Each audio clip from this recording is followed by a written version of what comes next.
So I'm going to call the meeting to order. And you know, I have to read this paragraph, which says, this meeting is being held remotely as an alternate means of public access pursuant to an order issued by the Governor of Massachusetts dated March 12, 2020, suspending certain provisions of the open meeting law. You are hereby advised that this meeting and all communications during this meeting may be recorded by the Town of Hingham in accordance with the open meeting law. If any participant wishes to record this meeting, please notify the chair at the start of the meeting in accordance with MGLC 30A squiggly line 20F so that the chair may inform all other participants of said recording. So if anybody wants to record, they can, but I will tell you that it is being recorded by the town, and Harbor Media will also show this meeting on cable TV as well as put it on YouTube. So it is our aim to be widely available so that all the taxpayers in the town can see the proceedings of the presenting applicants. But that said, does anybody want to record? Great. Okay. So we'll get started. For those who don't know me or who are going to be watching at home after, I'm Larry Lidner. I'm the chair of CPC this year. Charlie Byrne is vice chair, and he's somewhere in the Brady Bunch panel. He's wearing a kind of a black thing and he's raising his hand. And then we have at least 6 other CPC members here, but there are 9 altogether. So there should be 7, and we're hoping for the other person to come. So I have no announcements I need to make, but does anybody in attendance have any announcements that they'd like to make? Okay, great. So then we turn to the October 21st meeting minutes. And first I'd like to be interested to see if somebody wants to make a motion to accept those minutes. I actually have some concerns about the minutes. I think that there were a few things that were slightly off. I mostly want to speak about a paragraph related to me. I think it says some things that I did not actually say. This is on page 2. It's the paragraph that begins with Megan. It says Megan commented that this application should be a priority and that CPC should give money to the applicant and question the application rules of the CPC. I never said that this application should be a priority, and I also never said that we should give money. The issue at hand was whether we should accept the application. I felt that it was worth reviewing the application because there's a pandemic. I asked the 2 people who were offering, who had submitted the application, if they had some sort of reason why it was late, presumably related to the pandemic, which they did. I'm not really sure where this paragraph came from, because I did not say either of those things. I never felt that this application should be a priority, and the full application wasn't even fully in. So I have not said that we definitely should give money. Okay, so how would you like it to be reworded? But actually, hold on 1 second, Judy. Before we get into discussion, let's get a motion on the floor. Let's second it, and then let's have discussion. And then we can always make an amendment to the minutes. So can I get a motion to accept the minutes? Anybody on my committee? Okay, Kirsten makes a motion to accept the minutes. Charlie seconds it. Okay, now discussion. So Megan said what she said. Judy? I have a question about the minutes. Yeah. And maybe this is the way all minutes are written in town. It seems more like a transcript to me, and I'm concerned that it's not a complete transcript. And so I would like to see the minutes reflect the conversation of the commission about specific issues rather than all the back and forth that goes on between the people participating from the public and the very kind of, some detailed notes from each person, but not all the detailed notes from each person. So I know that writing minutes is a labor of love, so I say this with great humility. These minutes seem more like a transcript than like minutes, and I would like to see them kind of more of a summary than a transcript. And I would make an amendment to that motion that we reconsider them at our next meeting. Anybody else? Yeah, honestly, I mean, I've taken minutes before, and it's hard. It's hard to really sort of like figure out what needs to be said, what isn't. But minutes, they're legal records. There are certain things that they have to include.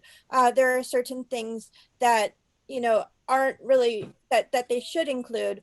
But 8 pages of minutes for an hour and a half meeting is pretty untraditional, I think, for a set of minutes. They're usually pretty a little bit shorter, more succinct. And I do think that some of the quotes, having some quotes and not all quotes, it sort of calls into question like some context issues.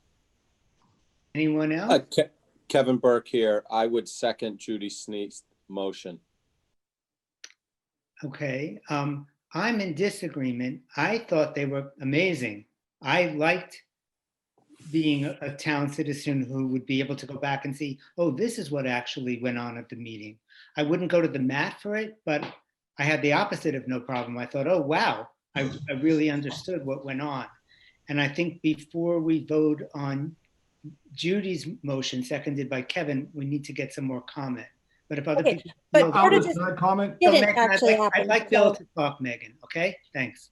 Okay, my comment is whoever did the minutes, I think, did a great job, but I basically agree with Judy, and I think minutes should be much shorter. It's very difficult to first of all, I don't remember everything that was said, and maybe that's helpful to have everything said, but I think it's almost impossible for someone to keep track of everything that was said. I don't think it's really necessary. The minutes should be much shorter and just kind of relate everything that we did officially, or if someone made a motion was denied. I think they should be much shorter than what they are. So I'm not exactly clear what Judy's motion is. I think it was just postponing, and I'm not sure what her motion was, but maybe revising them and addressing it next meeting. If that's the case, I'd be for that.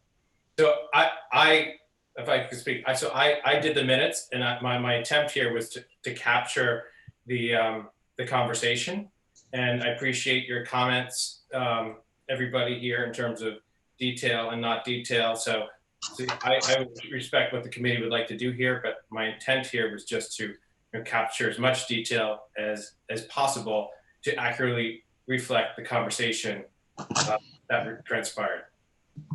Why don't we take a vote, although it's not in the agenda, but I don't think it's substantive to the work of our committee. But why don't, or even just a straw poll, if at least 5 of us feel Charlie should go back in and just simply say, this happened, that happened, here's the upshot of that piece of discussion, then he can go back and do the cliff notes of the minutes.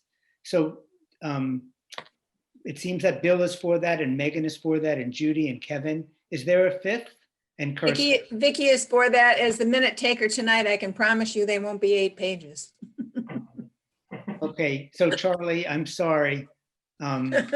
Listen, a lot easier to do it in 3 than 8. So So true. I mean, you really did a really good job. I mean, you'll notice that I did not volunteer to take the minutes myself. It is a very hard job. I do have some qualms with, I don't think that I said the things that the minutes say that I said, but the amount of detail is very impressive, and thank you for doing them. Okay, so before we go to the applicants presenting their projects, which I know is the prime time of the evening, I just want to make a couple of comments before they start. And the first ones are about money.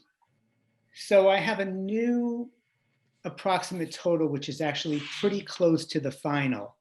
And it looks like we're going to have about $1,620,000 to vote on come January. And the reason it went up from 1,500,000 something is I think we thought we were going to get 250 something thousand in the state match.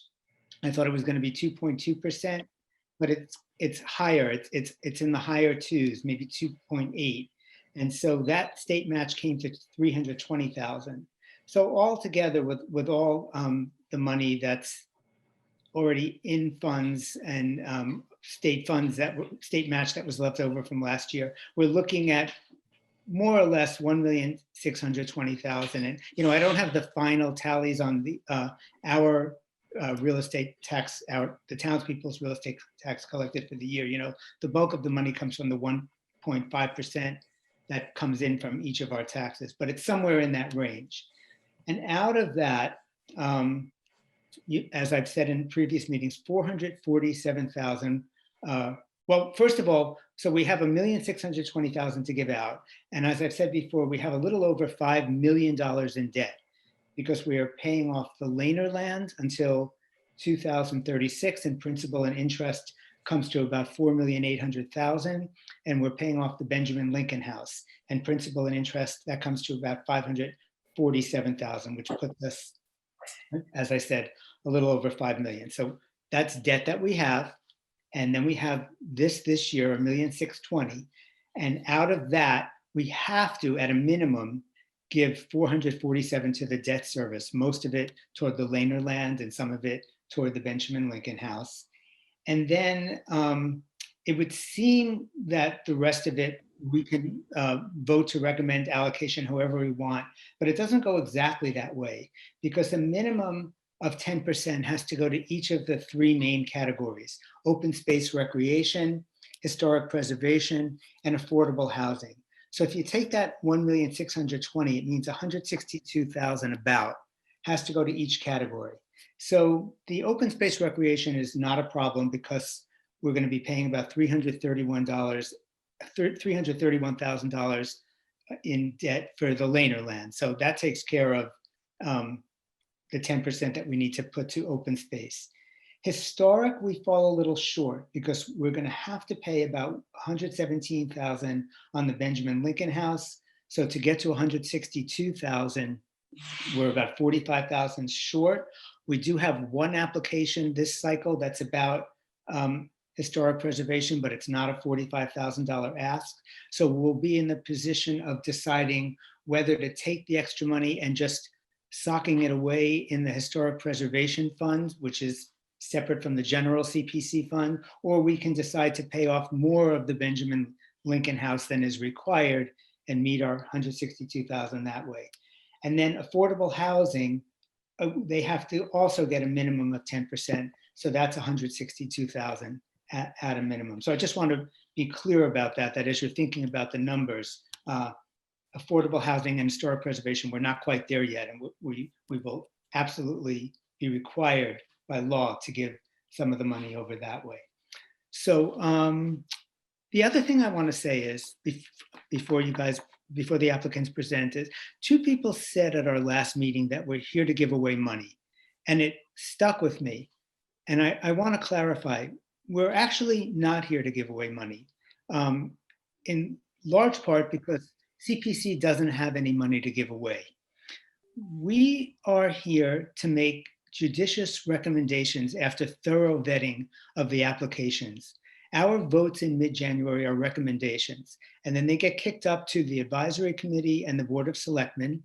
They weigh in, and then when these recommendations go into the town warrant, every townsperson can see how many people on each entity voted in favor of that recommendation or voted against the recommendation. But the final arbiter is everybody who attends town meeting and votes on CPC's recommendations. So I just wanted to make that clarification that we don't give away money, and we shouldn't think about giving away money anyway. We should think about carefully leveraging the small amount of money in CPC to help projects along. But at the end of the day, the town decides where to allocate the money at town meeting. So, okay, I'm going to shut up now and let the applicants start their presentations. And I know that in the agenda, it looks like Andrea Young is going to be speaking first for the Historic Commission, but Bill Reardon, who is the chair of the Harbor Development Committee, has to get to a Harbor Development Committee meeting. So he asked if his entity could go first. And Andrea agreed to switch with him.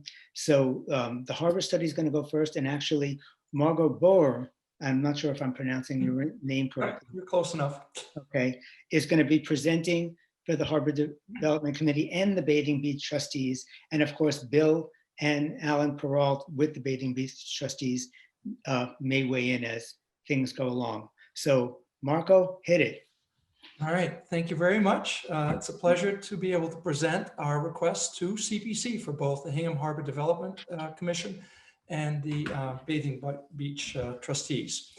So I'm going to give you about 9 slides worth of our story behind the application. So hopefully you can see the slides. I don't know if they're up, Yeah. but I assume they are. So first of all, we're talking about the inner harbor. So not Hewitt's Cove or any of the other areas. And the Hingham Harbor Development Committee and Bathing Beach Trustees are really the heart and the eyes and the ears. And, you know, whenever there's a complaint, we hear it for the harbor. And as such, our charter is really a charter of what I might call the bully pulpit, right? We are a volunteer committee appointed by the selectmen. And like CPC, we advise on how to optimize the assets that are available to the town citizens. We have no budget. The Bathing Beach Trustees do have a, what I would call a subsistence budget of about $25,000 a year. And that pays for the lifeguards, as well as some of the maintenance and renourishment of the beach. So there's not a lot of resources to draw from. And we're really, as a committee, at the mercy, right, of town support. So that's why we're here. I would say that this asset we have in the harbor is almost like our family room of the town, right? Whenever you have an outside visitor, it's just wonderful to be able to go to the harbor and take a walk and hear some of the comments that came back from the master plan surveys that were done. So I would say this is probably our most valuable and freely accessible, meaning you don't have to pay. You can bring a dog on a leash. You can actively participate. You could passively participate by just sitting and enjoying a hot dog or something. So it's an incredible asset that's available to lots of people. And in fact, I would say that given the current tenor of our society, this is the one asset that really unites us, right, as a town. We've made, as a town, an incredible investment in walkways, in historic signage. The new Beach House restaurant is heavily patronized, particularly midday, by seniors and young people alike, and it's all starting to pay off. The COVID pandemic has led to this, what I would call rediscovery of the waterfront. If you ever drove by 3A during the week, chairs are everywhere in the Grove. People are sitting there, talking, smiling, right? Socially distant. It's been an incredible experience. So all of that has led to what I would call some unintended consequences. And there's a long list, but there's silly things like, where am I allowed to park, right? Do I need a sticker? How do I reserve the new community house?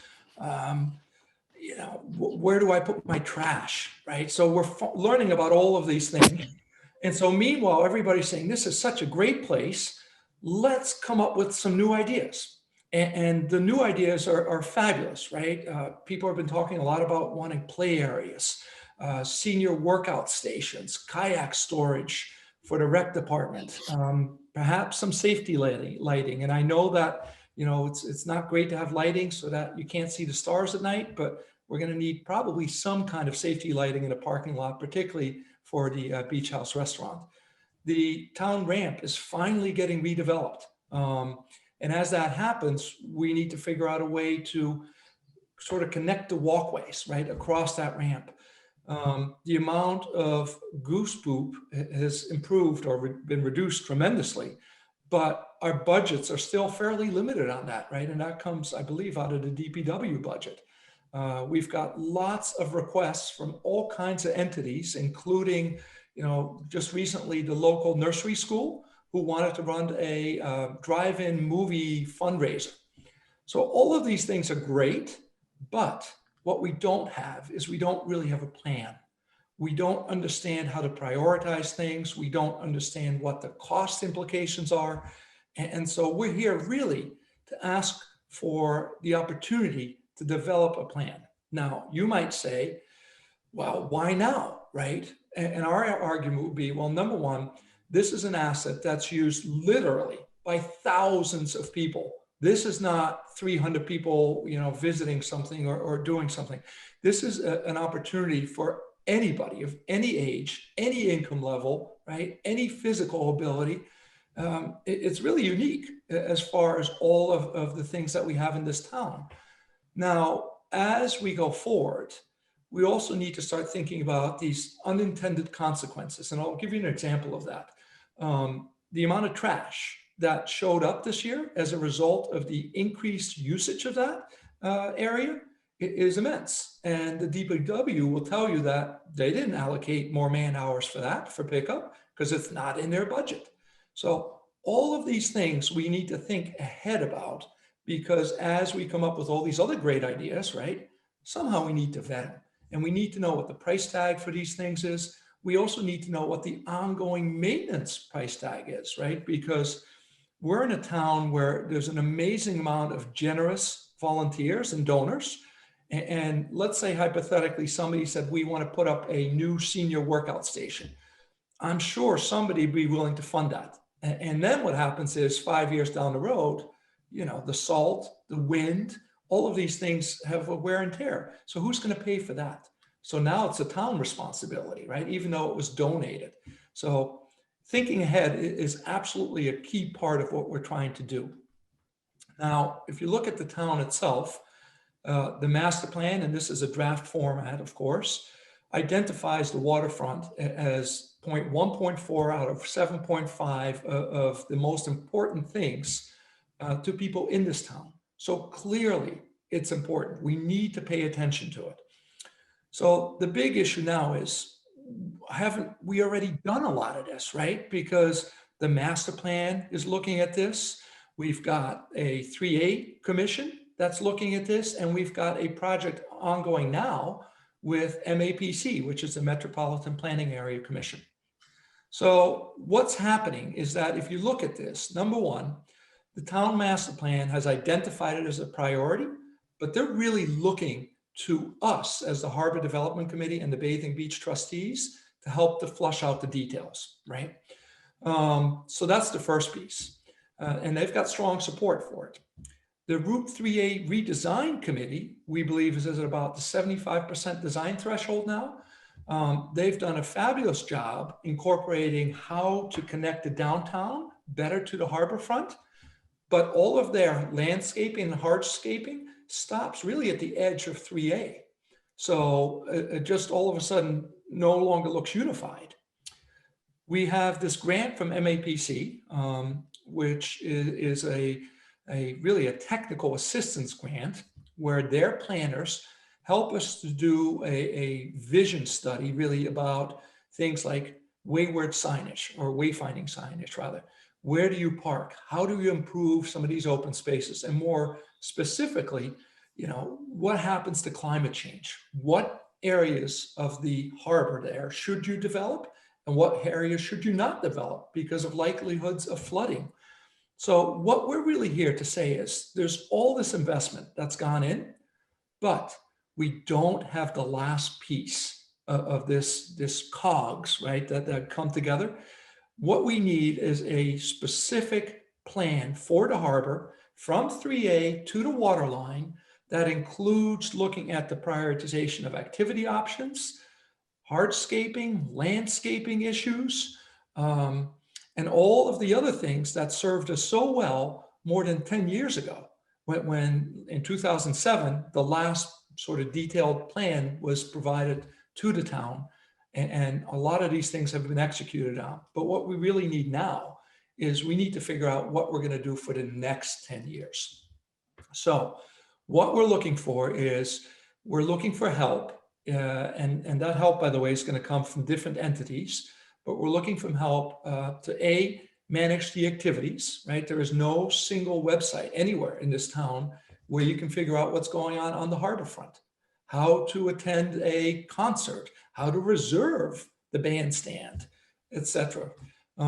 If you want to come visit the downtown by boat, it's easy to go to Situate by boat and get a mooring or a slip. In Hingham, it's very difficult. There's only 4 assigned slips by the harbor master for transient visitors. So all of these things need more sort of visibility or transparency, because as the harbor master will tell you, well, they'd have to call me, right, if they want a spot. But there's nothing on the website what it costs or where to call. Anyway, all of these pieces need a plan. We need a plan for all these recreational activities, because there is so much more that can be done to utilize this incredible space, but we want to do it, correctly. We want to do it efficiently. We want to make sure it's equal to everybody. And then last, of course, is a component of hardscaping, landscaping to really tie together what's been done of connecting the downtown and 3A to the harbor. So it's the last piece. How we're going to do this is really through, hopefully, a few ways. Number one, we want to figure out a way to tie together all of these studies, right? And then use the missing pieces specific to the inner harbor to identify, right, what these amenities should look like and what it should include. We want to have a detailed cost estimate. So we're not planning on building anything, right, at this point, or cleaning up anything. This is strictly a checklist of what's it going to cost if we do A, B, C, D, and E kind of thing. We then also want to identify where we're going to get funding for this. There are state grants. There's lots of other sources. For example, Alan Perrault will tell you about the need for more trash pickup, right? And there's a grant right now available to get one of these big solar belly trash compactors that can hold, I think I'm right in saying, 10 times the amount of trash that a regular barrel can hold. So all of these things need to be looked at and prioritized. In order to get there, we're going to need help from a number of sources. First of all, the Harbor Development Committee and the Bathing Beach Trustees will facilitate a lot of these ideas, and we'll reach back out to all the various committees, including the Recreational Committee, Historic Committee, etc., to get their input. We will then also hope to get an intern from the UMass Urban Harbor Institute to help us basically take a pre-look at a lot of these things. And then ultimately, for some of the engineering, depending on what we end up prioritizing, we will need some professional help. A landscape architect, a hardscape consultant, who that will be remains to be seen. Obviously, there's some existing consultants that the town has worked with for many years. And there's arguments in favor of continuity with that. There's arguments against it. But all of that will be bid out through an RFP when we get to that stage. So our final plea is this. We know that there's a lot of need, right? Everybody would like a grant to sort of further their cause. But what I would say to you here is that the town has invested literally millions of dollars in this new community house, the beach house restaurant, the historical signage, the walkways, the Whitney Wharf Bridge. I mean, that's a huge investment. And we're going to put in, as a town, a lot more money, right? Coming up into the 3A redevelopment and connecting the downtown more efficiently. So what we need to do now, and this is why it's so urgent, is we need to come up with a plan to connect all the other pieces relating to recreational development, landscaping, programming options, right? And we need a roadmap. And it's important we have that roadmap because, as I think you'll better understand than anybody else, all of us are volunteers in this, and we're transient, right? And so as time goes on, we really need this roadmap to last us for the next 10 years. The old plan that was built in 2007, was wonderful, but so many things have changed since that time. So now's our opportunity to take all of that investment that's been sunk and will be sunk and tie it all together with the last remaining piece, which is this roadmap to enable us as a town to really get, the best bang of the buck out of all this investment and give this incredible asset that so few towns have. It's the best light it can possibly have. So that's our pitch. We hope you'll consider us. I think this is very important because of, again, the incredible amount of people that will have access to this. So anyway, I'll leave it at that.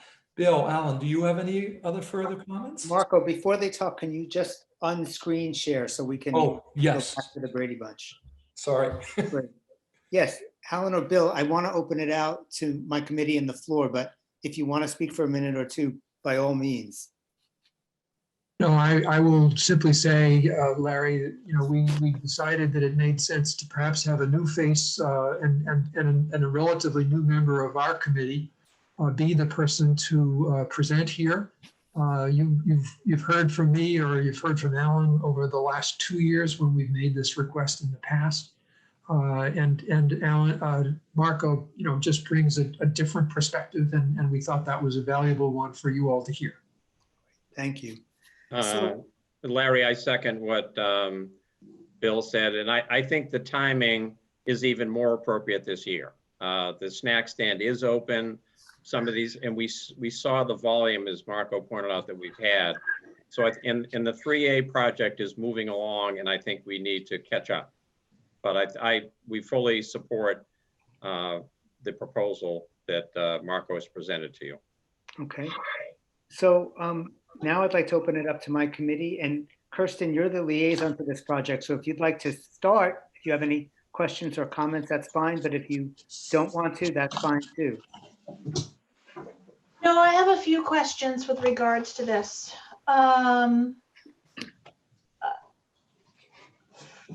First off, you mentioned the play area and the town ramp, but my understanding is both of these items are not within the purview or control of anybody putting forth the study. Is that correct? Yes and no. So for example, the town ramp obviously is really a state issue, right? That's a harbor master issue. What we're concerned about is how to connect the walkways between. Right, but we don't even know what the ramp is currently going to look like, as it's not finally planned yet, correct? No, that's incorrect, Kirsten. We do have an approved plan from the state that we have worked up with them over the last 3 years. And they are going forward with permits for that. Part of that plan will be to redo the parking lot. And it's there that we will have the opportunity to work with the state to accommodate traffic issues, including pedestrian issues across that parking lot. So in that instance, we will have the opportunity to weigh in with the state when they actually do the work, which currently they're talking funding dependent, of course, fall of 2021. Okay.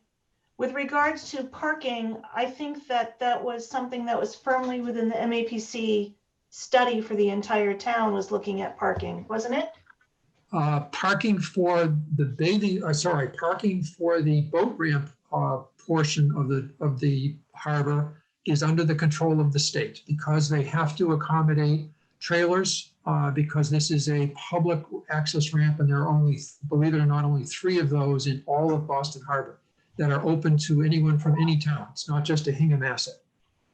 Parking, the broader question of the MAPC study, looking at parking for the whole of the downtown and how do people move and so forth, that you're correct, is something that the MAPC is looking at. Okay, and the play area is within the purview of the rec committee, correct? What kind, I will let Vicky respond to that, perhaps better than we. We've had conversations 3 years ago, and then again as recently as this year. There's mutual interest in having a play area. It's the question of where and what kind, and that's the kind of thing that collectively we would be working on together with rec as part of this project. So there are multiple entities that would really need to be included within the study, and not just the Harbor Committee and the Bathing Beach Trustees. Oh, absolutely. As you know, Kirsten, we have several master plan things going on in the town, and always there's a reaching out to all of the constituencies to make sure that you've covered all the bases, and various constituent issues have been heard. So that is absolutely part of any study that would be performed. Whenever you do anything, particularly on the harbor, there are almost more constituencies than many other areas in town. So the 3A study is moving along, but they haven't finalized landscaping or anything, correct? Judy, would you want to speak to that? The 3A project is moving along, and this is a plug. We have a community meeting coming up on December the 8th at 7 o'clock, specifically to share the landscaping plan along the extent of the project, which goes from about the Lobster Pound to Muzzie's Corner, which is Summer Street, and George Washington Boulevard and Rockland Street. There is landscape including in it, but I think Marco said it, the landscaping that is included extends, just about 10 feet beyond, 10 or 20 feet beyond the extent of the roadway. I'm confused. The landscaping that the 3A task force is working on, is that going to be on the same land as the landscaping that Marco was talking about? I imagine what he's saying is that it would be a complementary, not the same. Exactly. So the landscaping of 3A ends 10 or 20 feet right away from the edge of the road, but then all the area between that and the water is unplanned. So you're talking about landscaping from 10 feet. So we're on the water side of the street, Yep. and you're talking about from 10 feet back from the curb to the sand, Correct. say, or the water. Correct. Okay. And there's lots of concerns, by the way, because some people want more shade trees, some people want less trees to get more visibility from the road. It's amazing how many different opinions there are on all of this. Yeah. Although I will say a lot of that is being, as far as the visibility goes, that is being addressed by this landscape plan that you'll hear about on December 8th, in that along each section of the roadway, the landscape designers talk about the visibility to the water. So that specifically will be part of that plan. Marco, my question, and I don't know if Kirsten's done, but my question is, so just to clarify, this is a conceptual, this is a planning tool that you are investing in that is similar to a master plan for the town, but more focused on a specific area. There's nothing being paid for physically, no changes being paid for physically in this proposal. Correct. It is a planning mechanism that would guide future investment. It's intended to be a 10-year plan. Okay, thank you. Oh, I do have one other question. Do you have in your submittal the last plan that was submitted, just so that we could sort of see how much of what the last plan said that you were going to do actually has gotten done?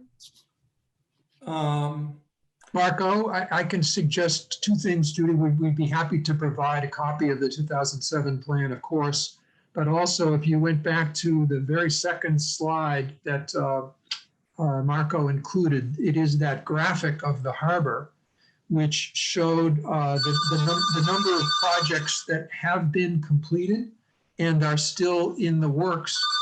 Many of those were cited as ideas coming out of the 2007 master plan. So we will provide both. That is in the application, by the way, that chart. Kirsten, did you have more questions or comments? No? Okay. Vicky, did you want to say anything about a play area for the? Well, two questions. Number one, the day that I did the 3A, Route 3A Task Force walk, and Judy, you were there, so maybe you can help me. I know there was a lot of landscaping that had not been done around the beach house. Now, again, the beach house wasn't open then, so, and I haven't been down there in the last few weeks, so I don't know if that has happened. But I assume that we have other landscaping that's supposed to come to fruition before we're even talking about a plan. Is that correct? And I know that they talked about that. There were several areas there that just hadn't been done. And it may have been because the beach house wasn't open. So I'm assuming we're not talking about the beach house, around the beach house for landscaping, because that's supposed to be planned already. Is that correct? That was a condition of the planning board's Okay. permit. The details, I believe, have not been implemented because they want to wait till the spring to actually do the planting. And so they thought they would take advantage, and Alan Perrault can speak better to this. They wanted to take advantage of the fact that the 3A project landscaping was happening, and then whatever they do install, have the two blend.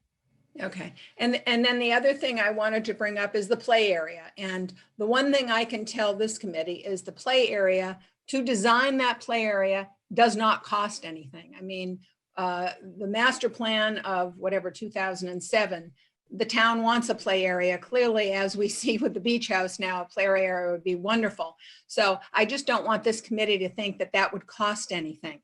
If we're moving it a little bit from where the desirable place was, where we worked with both trustees of the bathing beach and harbor development, I mean, we can plan that, and that doesn't cost the town anything. Obviously, the building of a play area is going to cost money. So the planning of that doesn't cost anything. And I think that's important.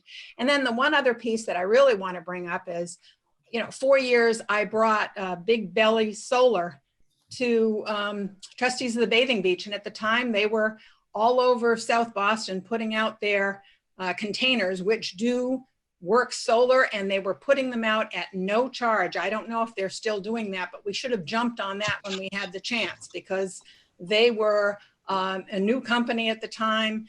You're right, Marco. The DPW would pick them up probably once every 2 to 3 weeks is the only time they'd ever have to be emptied because of their compacting. So, again, I think reaching out to some of these companies, it doesn't take a consultant to reach out, and I'm more than happy to make that connection again. But they were really excited about looking at towns like Hingham, any place that had a beachfront where they could come in and kind of show their wares. Now, I'm not sure they're still doing that at no cost, but at the time they were really interested in doing that. So it's out there. Alan, and then Charlie. Yes, to Vicky's point, these are things that I do want your committee to understand. These are things the harbor development and the trustees do work regularly. Volunteers like your committee, we do put in a lot of time. We were the ones who got the grant to do the bathhouse, and we're cognizant of that. I've been talking with Tom Mayo, and he believes we can get grants for the big belly compactors. I think that was just a point that Marco had. It didn't say that in and of itself, we're designing a play area is a large expense. It's just globally, it's part of the big picture. Well, so we are fully open to every avenue. I think, Alan, I would put this under, there's Marco, a long list of ideas. And Charlie, just go, and then Marco, you can Okay. talk. Sorry. Okay. And thank you. Maybe this is a little bit follow on to Vicky's question, but can you give a little more color on how the committee has come up with the $75,000 figure? And I guess I would ask that, as you think about sort of these numbers, given the work that has already been done with the 3A study, would there be a way to leverage some of those consultants with this work so it's not starting from scratch, and are there ways to potentially save on costs there? So as part of the application, you'll find attached the 3 proposals that were made in previous years. We did not ask them to rebid it again this year. But of course, if we do get grant money, it will have to be rebid. And so that was the genesis of that number. What the final number will look like, we frankly don't know. Because at that point in time, we didn't have the opportunity to use the UMass Urban Harbor Institute for some of the work. And, we don't know what has changed among some of, how they charge for things. Ideally, you could argue we should use the same firm who did the Route 3A landscaping, right, to have uniformity. But none of that is free. And it's really, again, I suppose this is coming back to Vicky's question. Yes, it doesn't take money to design the playground, but we do need to know where the most optimal location should be, what the unintended consequences are, how much more work is that going to cause in terms of trash pickup? How do we fund that? How do we budget for maintenance of that playground? Because it will need maintenance. Things will break. And that's really what this study is intended to accomplish. It's Bill? not. Oh, sorry. Go on, Marco. No, that's fine. So that was it. Okay. Bill?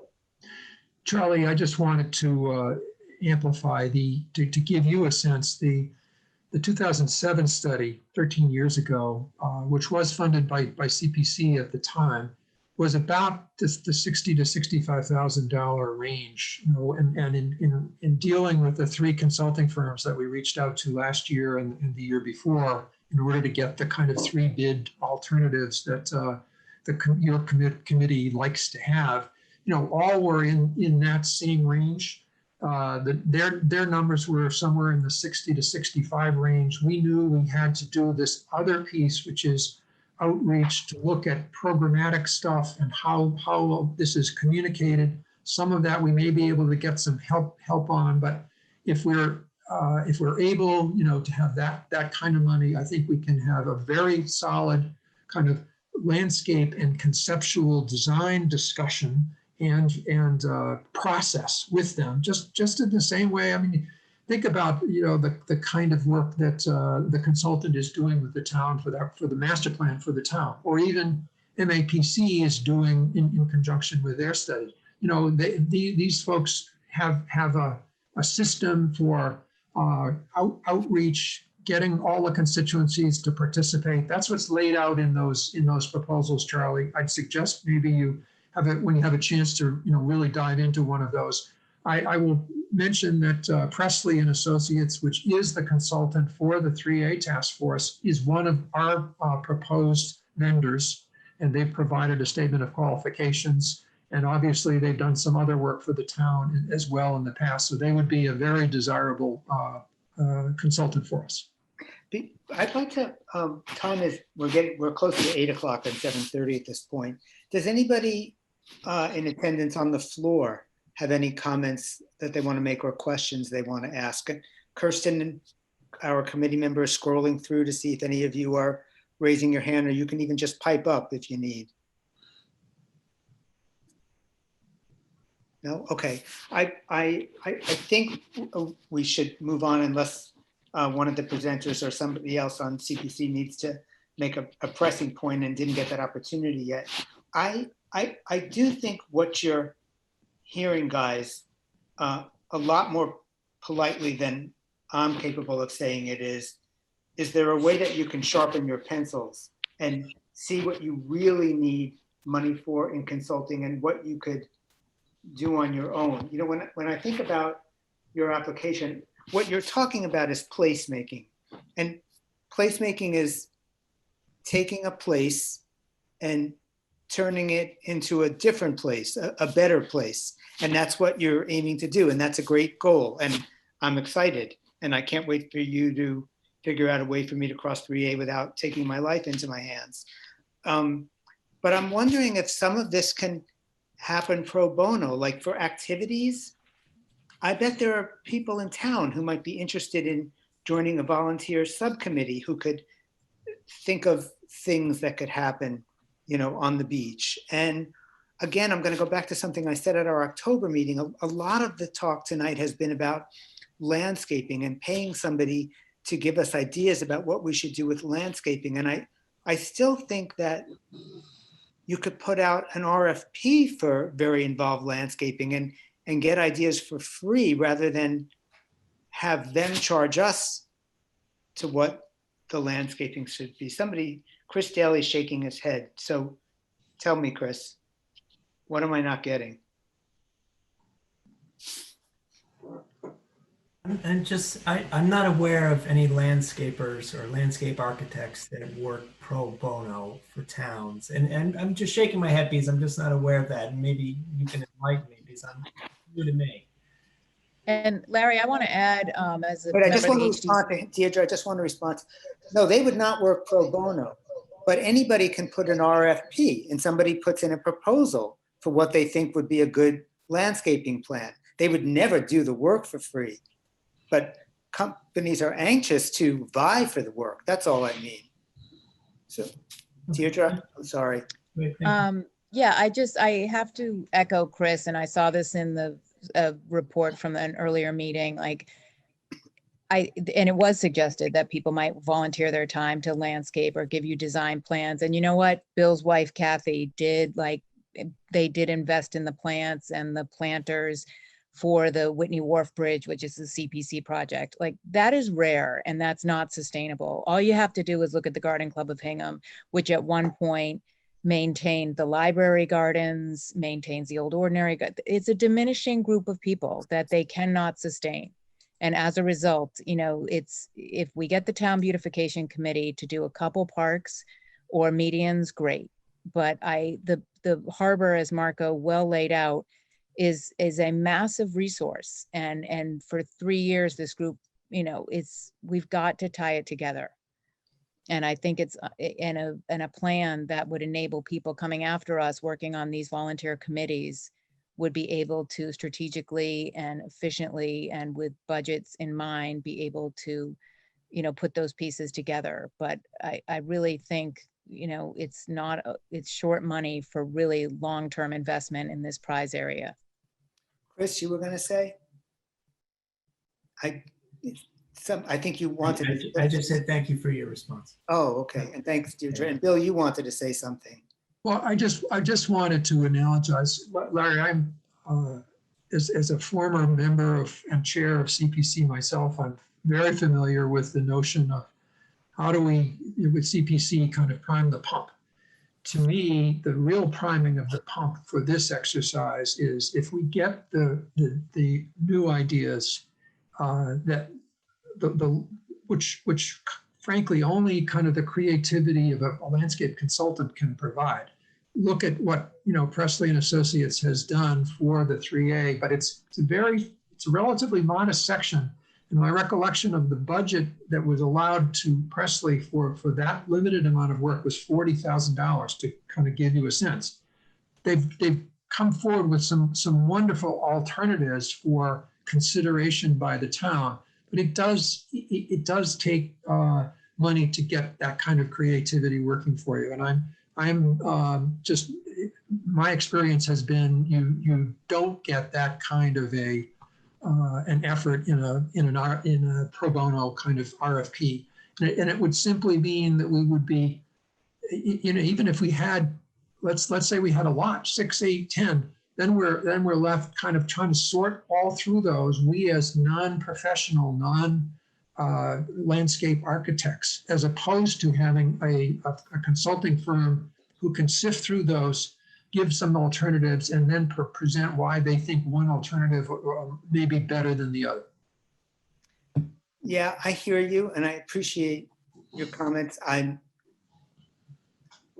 mean, I can just come from my own experience. When the cemetery board restored the chapel, we didn't hire a consulting firm to help us figure out what we should do and how we should make it look. We hired an architectural firm, and we on our own kind of thought up what should happen in there. And the architects worked with us for a look, and we kind of worked it up together. I'm not saying the two are completely equivalent.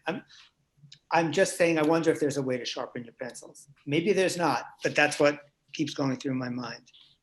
Larry, may I make one last remark? And Yeah. that is, first of all, as other people have said, this is a really big area, right? It's not a single building.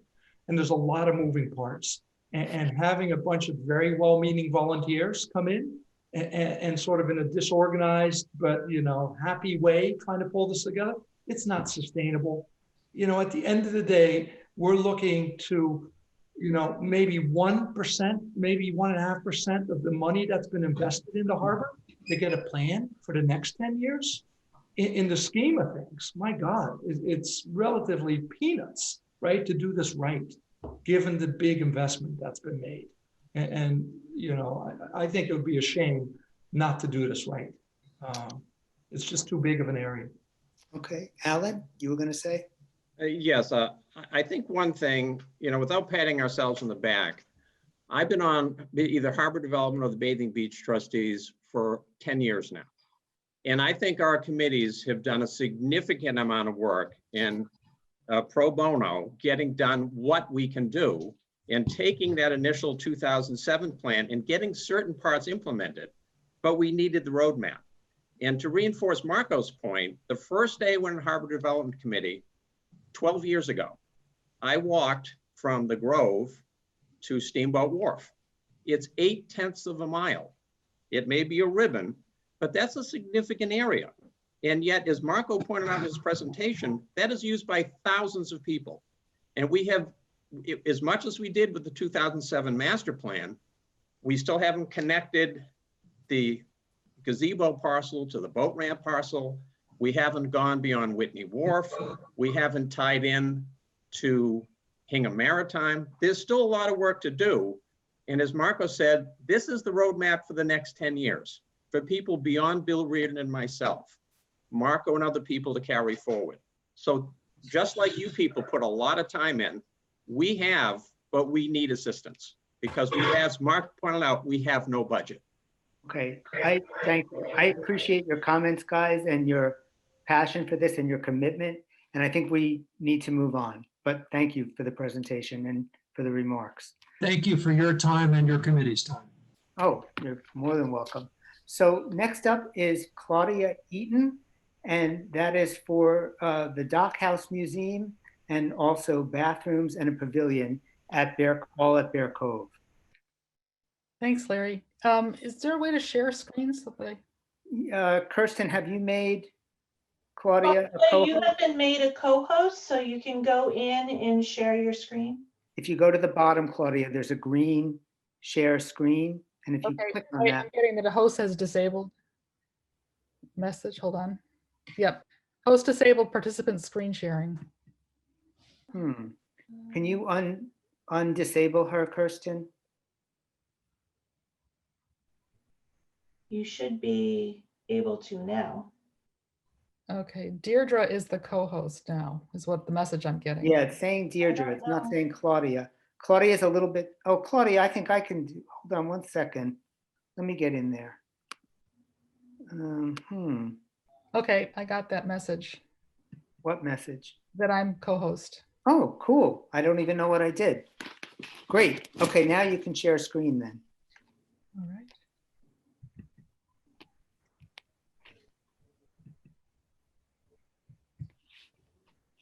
Let's see.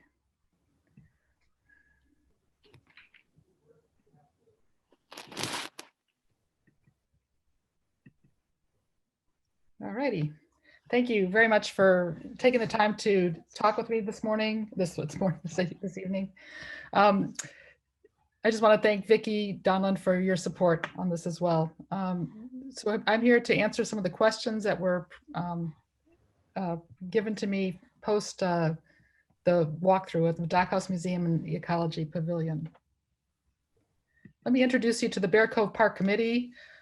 These folks we're a 9-member committee, and we report directly to the selectmen, and we have a part-time park ranger, Scott McMillan, and I'll tell you a little bit more about him later.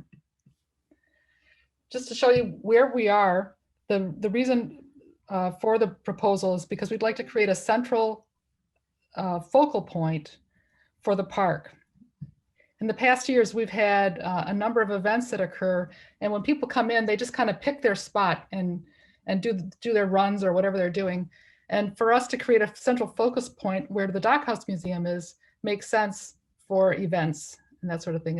It's deep into the park. It's away from residential areas. The Dock House Museum is on the water. It's a beautiful area. And as you can see on this map, you have to walk in from the Lynch Field over here and from the Fort Hill entry area.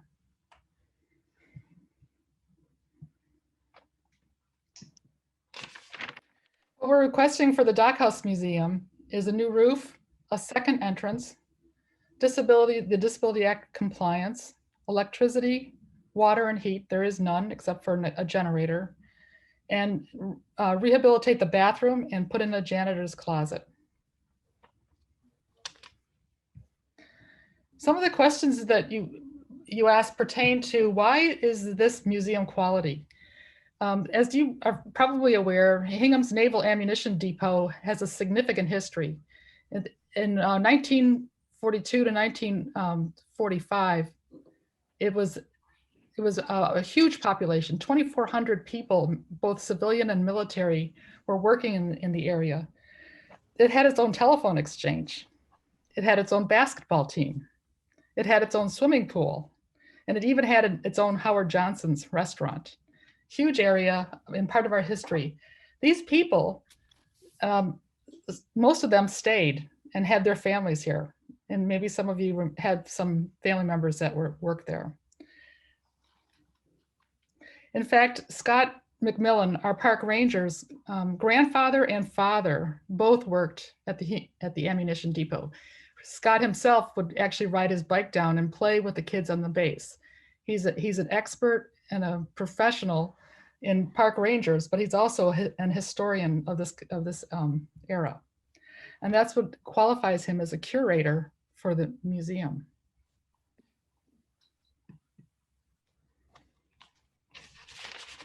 Here are the numbers associated with we got 3 architects to give us their opinion. And as you can see, the first architect from AHT from Charlestown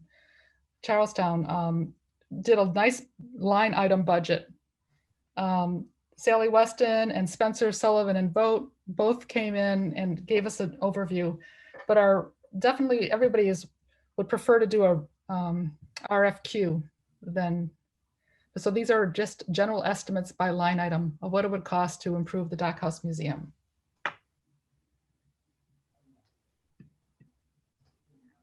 Let's move on to the second part, the recreation part of this, is the ecology pavilion. As you know, we needed the electricity for the Dockhouse, and we thought that the best way to do that would be through solar energy. The other thing is that in terms of the community, Hingham is rapidly building and growing, and it would be nice to have a central location where you can see what solar looks like and feels like, and an educational point for the community members to see. It'll serve as a weather shelter, a gathering spot for at least 50 people, picnicking, an outdoor classroom, and as you know, with COVID, we're trying to get more creative in how we educate our kids. So there'll be movable tables and places that people can use the pavilion. The rowing team uses that area, and it's a daily muster point that provides coverage. Of course, the area, as you've seen it when you did the walkthrough, it's a beautiful back river vista. We think we should have water there so that people can refill their canteens. And also, one of the things that was brought up was that our harbor master is looking for a good security point to mount a camera to have a view for security reasons of the waterway. Here are a couple of ideas of an open area pavilion. As some of you might recognize, the bottom right one is on the Rose Kennedy Greenway. And the third smaller part of this is actually having restrooms in the park. It'll change the whole dynamic of the park and allowing many people who don't use the park to now use the park. And this state-of-the-art ecology restroom works in such a way that you have the solar energy to provide lighting. You have the metal roof with water, rainwater flowing through these pipes that come down, fill the tank. Rainwater is used to wash your hands, turns to gray water, drops down underneath. It's used to actually have flushing toilets, and then it drains out into composting. And this last slide indicates the cost associated with the pavilion and the restrooms.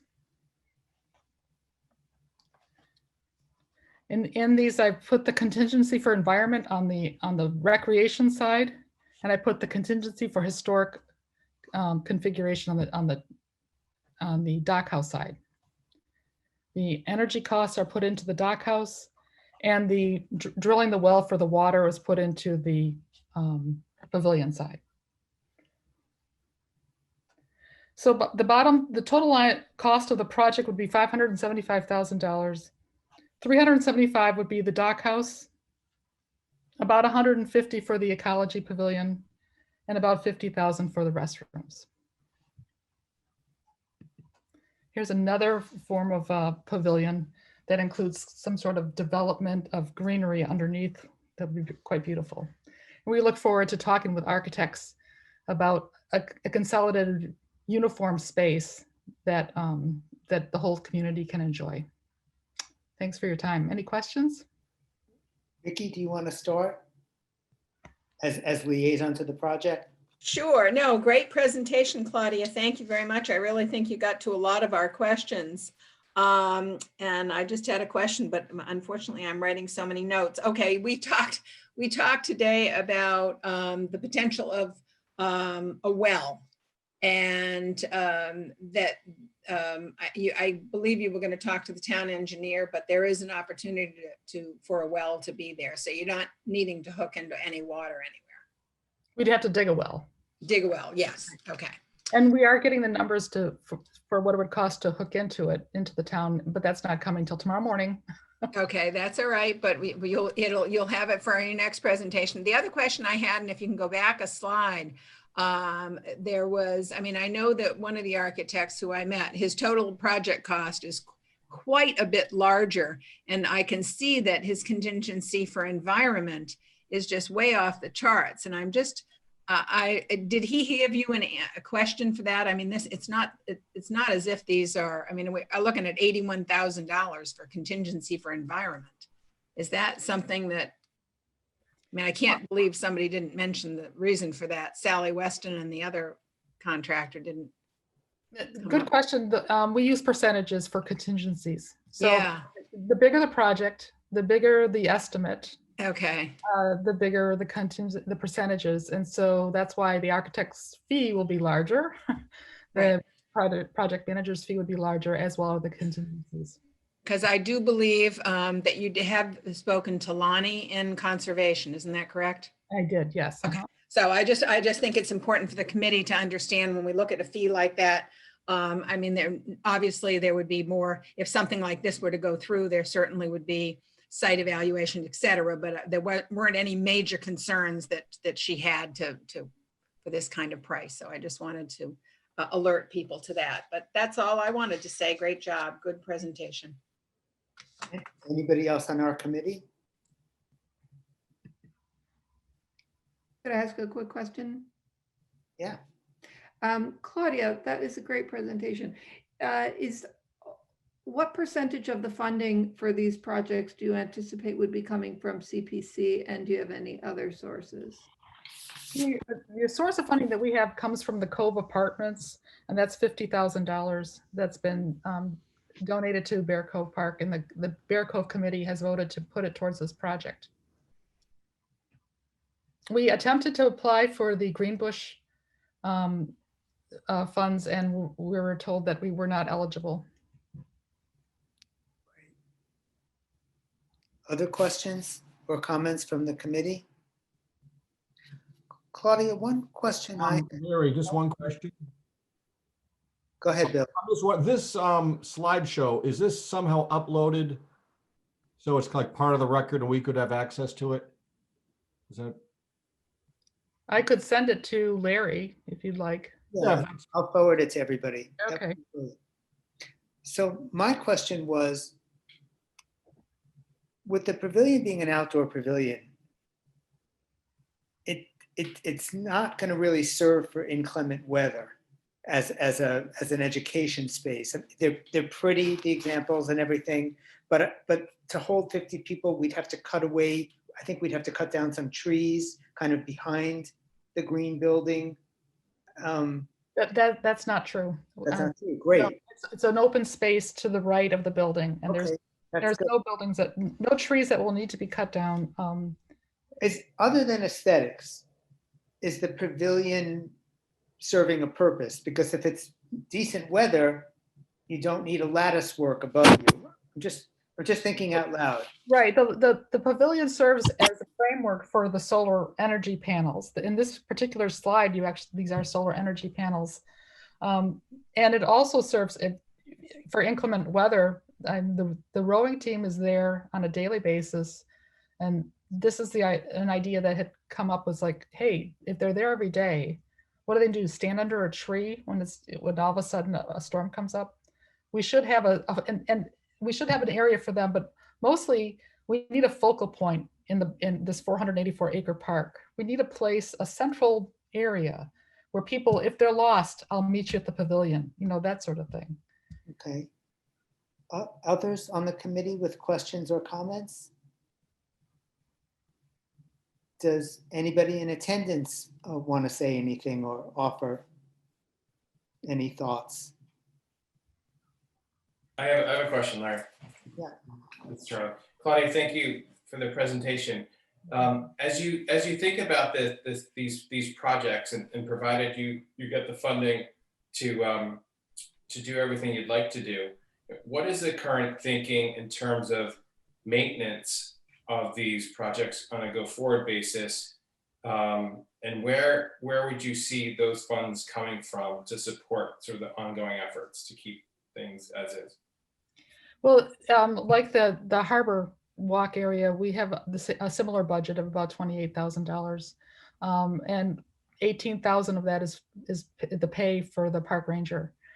So at this point, there would be some possible maintenance fees, maintenance requirements for things, but at this point we don't. They would be budgeted. In our funds. The other thing is we do have a source of funds called Friends of Bear Cove, and that money is donations made by races that occur throughout the park. We do the Beantown race, which is a marathon once a year for a fundraiser, and that generates about $6,000. In the meantime, other places have found it to be a delightful place to run, and we had it at 6 races in 2019 in the park. Claudia, if anybody in attendance here or not in attendance here, but who watched it on TV, were interested to get inside the proposed museum and see what the artifacts are, if they contacted me, would you mind if I gave them your contact information so they could see what they're potentially voting on come town meeting? Would that be okay? Or maybe you could hold. Oh, certainly. And the other thing is that Scott has opened the museum every Sunday from 10 until 1 o'clock. Okay, that's great to know. And he has been doing counts, and over the past two to 4 weeks, it's been about 40 to 60 people. The park has generated a lot more usage lately because of people wanting to, meet outside with their friends. And I believe we're going to increase that by just offering restrooms in the area to allow more people to enjoy the park. Yeah, I'm very excited about the restrooms. Claudia, do you have a budget for maintaining the restrooms?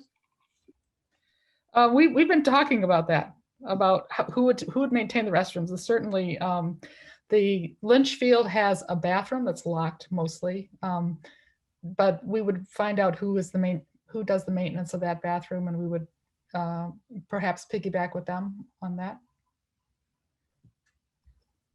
Anybody else, either on the committee or on the floor?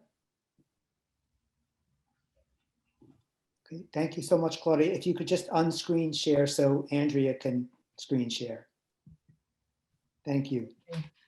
So next up, this is for the restoration of both historical and military memorials, 4 of them. And Andrea Young and Keith Jermyn are the applicants, and I think Andrea is going to be presenting. Is that right? Yes, and Keith is gonna help. Okay. Let me just get this presentation up. Hold on. Sorry. All right.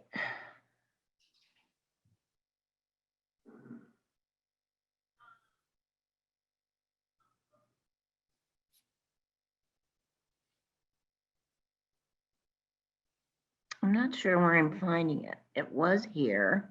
Just put your cursor down below the Brady Bunch people and share. Yeah. No, I know where the screen share is, Okay. and I've got that. It's, I am now, there we, looking for my, looking for my project. This is bizarre. Hold on just a minute. Let me give it another shot. Yeah.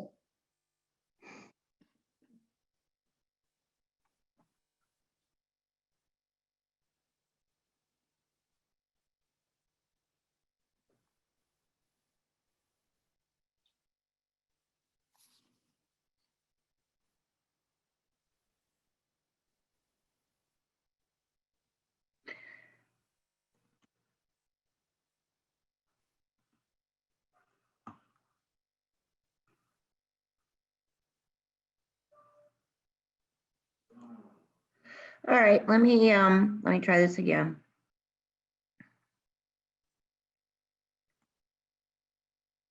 Is that working? No. Well, I just did this last night, another meeting, so I can't quite figure out. Hold on. Sorry about that, everybody.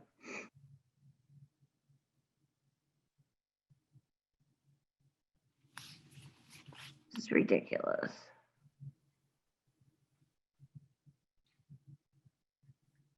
Okay, I think I've got it now. Screen sharing has failed to start. Okay.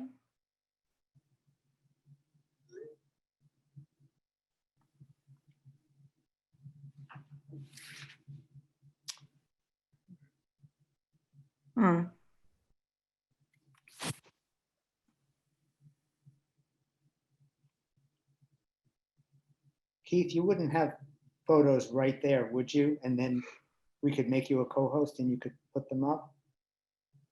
I don't. We had looked at the, I have the slideshow I could send somebody. Are those the 4 monuments? Hang on just a minute.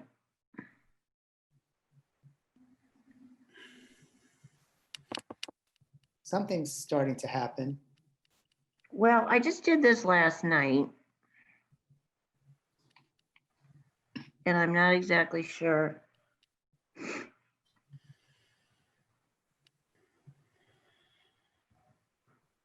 Are you seeing what we're seeing, Andrea? I don't know what you're saying. We're seeing how many bytes you've received, how many bytes you've sent. No. It says Fort Client Console at the top.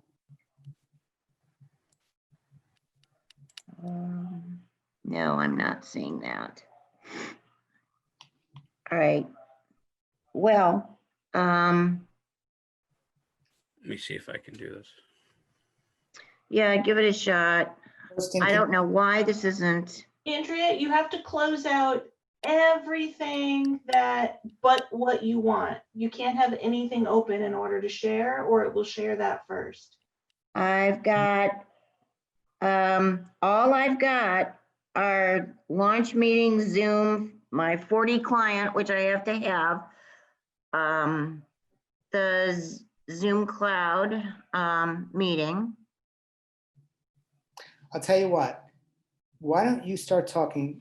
Kirsten, can you make Keith a co-host? And if he can find pictures of the monuments, he'll just shout it out and. He's got the,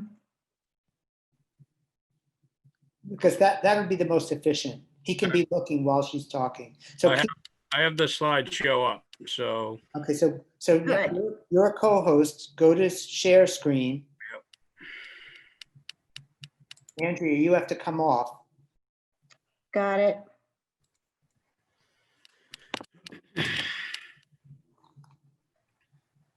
Oh, wait a minute.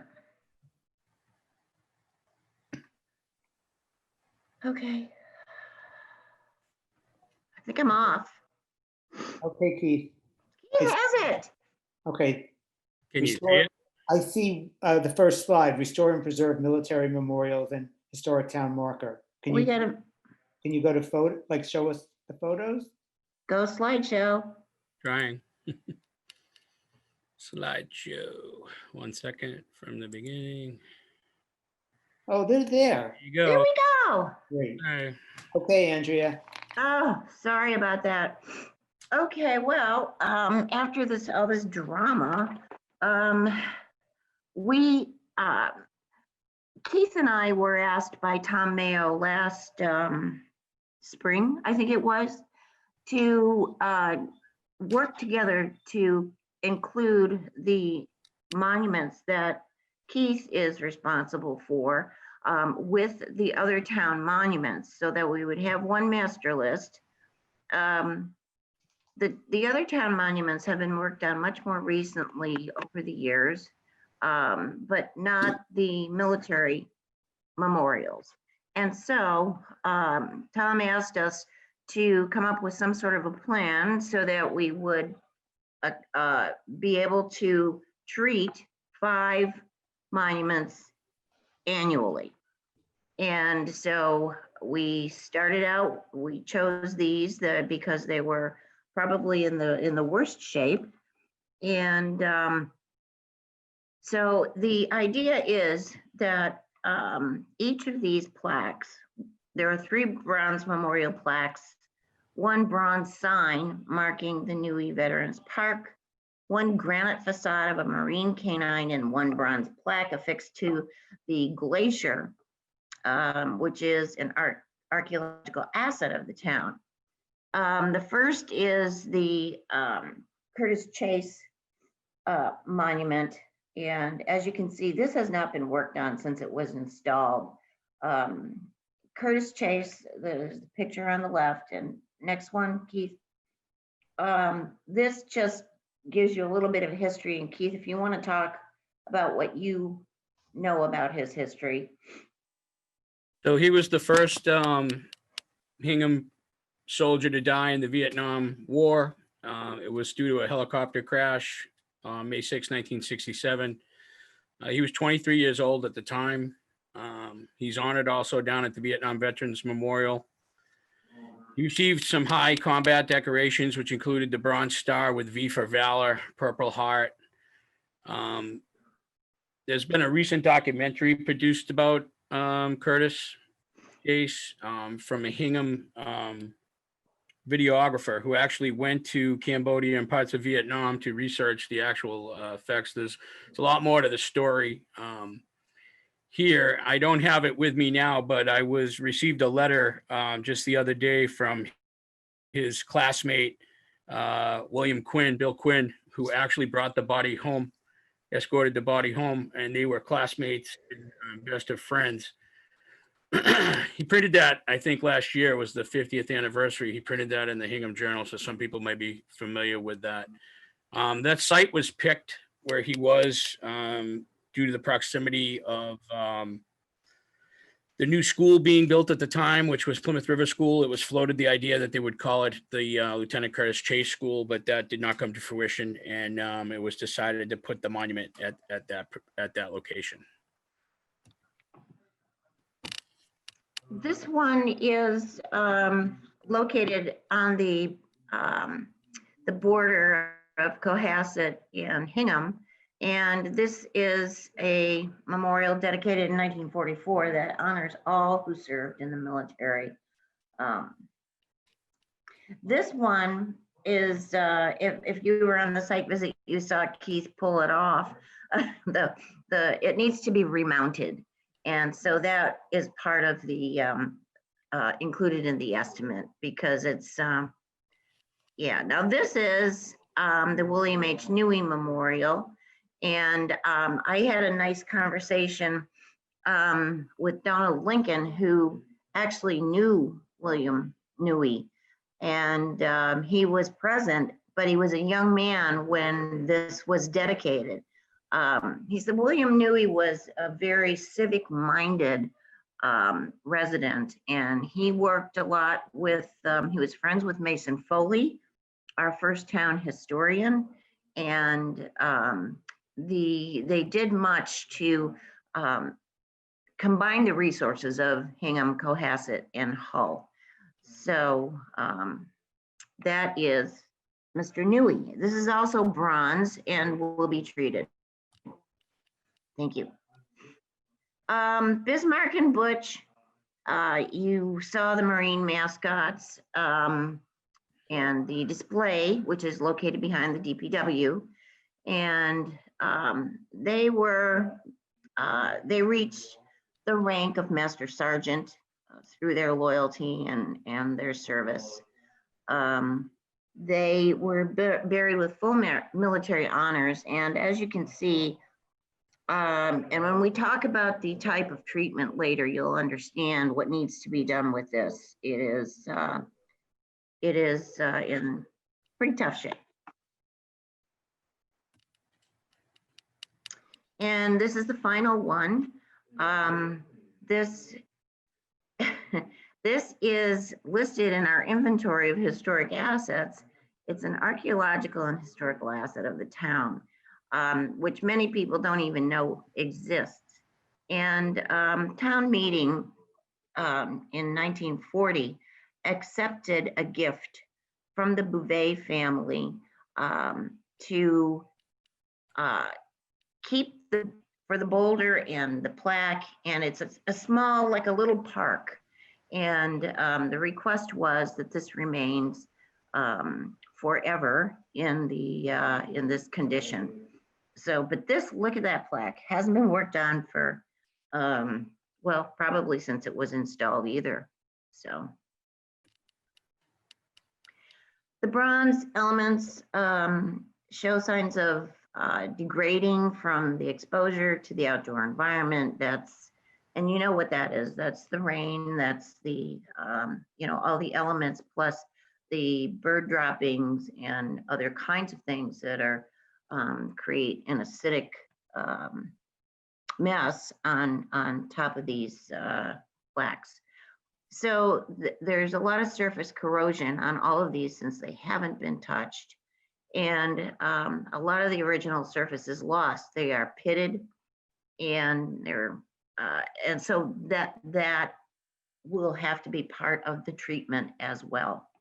And then the patination too, as you can see their bronze has discolored considerably. And this, as I said, in the estimate, it also includes reinstalling the plaque on the granite. And all the granite elements that are covered with carbon staining and layers of biological growth, and the canine mascot was particularly bad. So,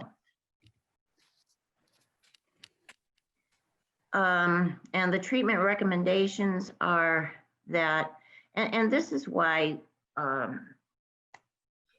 we can't just have, this is not something we can take a brush to in a bucket of sudsy water, because this is all very specialized treatment. All the bronze elements have to be cleaned of corrosion products, repatinated with bronze to match the original surface. And then they are coated so that they will pretty much remain in that improved condition for 7 or 8 years. And then it will slowly start to break down. The stone surfaces need to be cleaned of the stains and biological growth using specialized cleaners and ammonium biocleaners, which are formulated to reduce biogrowth on historic stone elements. Thank you. And we are requesting $15,000. That was the estimate that we were given. We will also receive a written report and photographic report detailing the treatment for each object upon completion of this project. And this is something that is standard for this art conservator. He has done a lot of work in Hingham, and so he's very good. And that's the end of our presentation.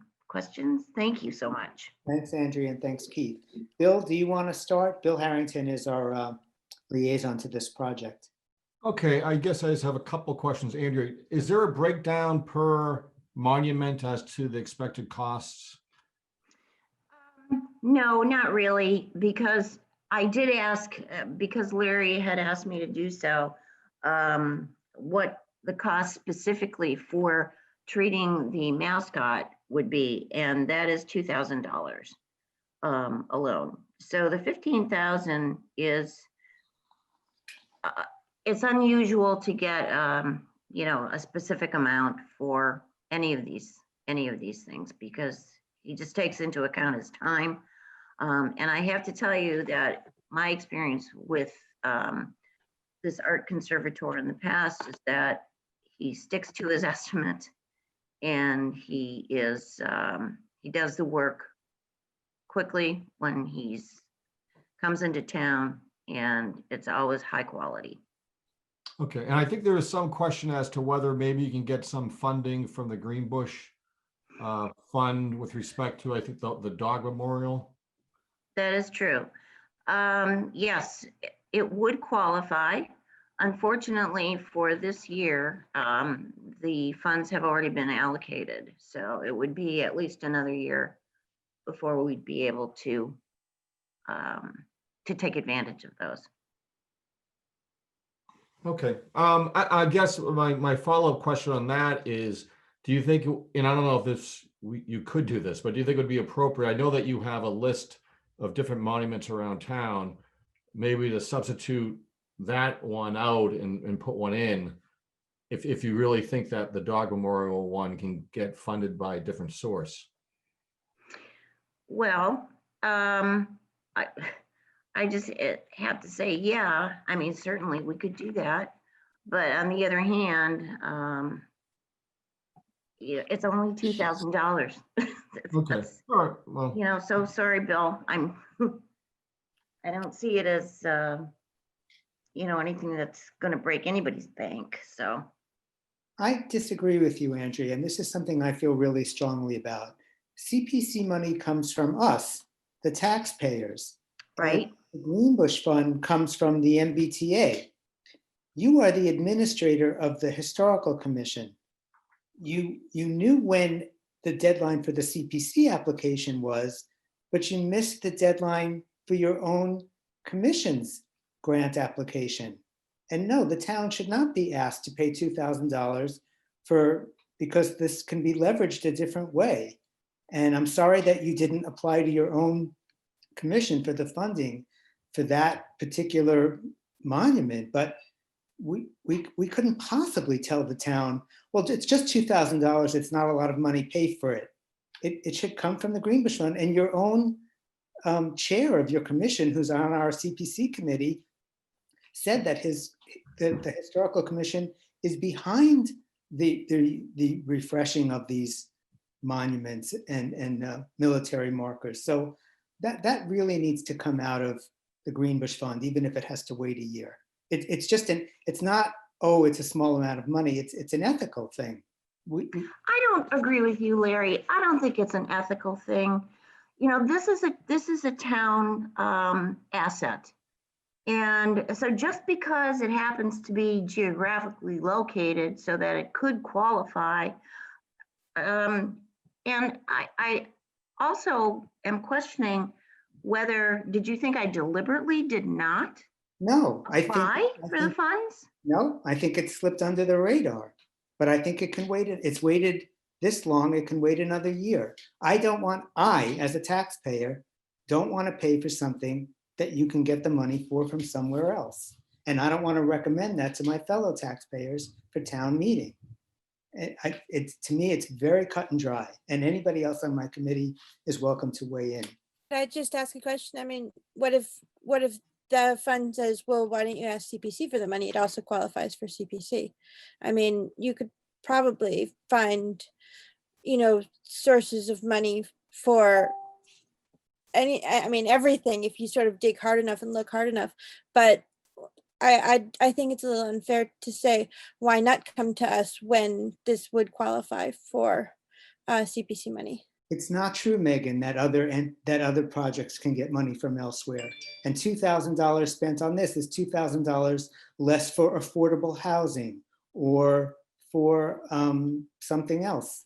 It's just that. Well, Larry, may I Mr. Chairman, may I be heard? Yeah. I look at, we have $1.62 million to give away.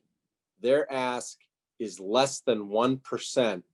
Their ask qualifies under the CPC.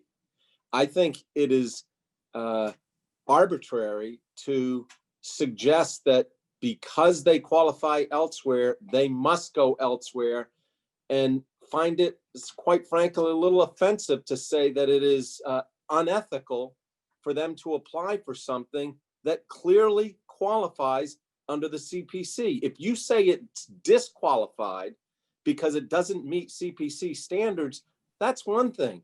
But to say because you could go get the money elsewhere, it's unethical to apply to CPC. I mean, last year, there were other projects and you said, well, you can apply here, you can apply there. Virtually every single project that applies to the CPC can seek funding elsewhere. I think it's an unwarranted attack on the military and veteran status. These are town monuments, they're veterans, and I think that it is wholly unfair to attack this project alone over $2,000 out of $1.62 million. Okay, That's I'm my gonna thought. respond to you. This project isn't being attacked, and this isn't elsewhere. This is your commission, which is behind the restoration of these monuments. It has, I don't care if we had $100 million. CPC is supposed to work very hard to leverage the money of the town's taxpayers. And it just is not appropriate. I'm not saying go to another place and maybe they'll give you the grant for that. Kirsten? I think that we're missing the bigger picture, that this is, I completely understand where both of you are at, but I think it's a matter of she's in the right to apply for it, but it's a matter of the board our committee as a whole to come forward and be like, is this the best ask for this? I think it's within Andrea's purview to make this request. But I think that it comes down to all of us as a whole, as just like we do for everything, can this be gotten another way? But sorry. Go on, Kirsten. I just wanted to point out one thing. And can Kirsten just finish and then you can talk? Certainly. I'm sorry. I thought you were done, Kirsten. I apologize. No problem, Kevin.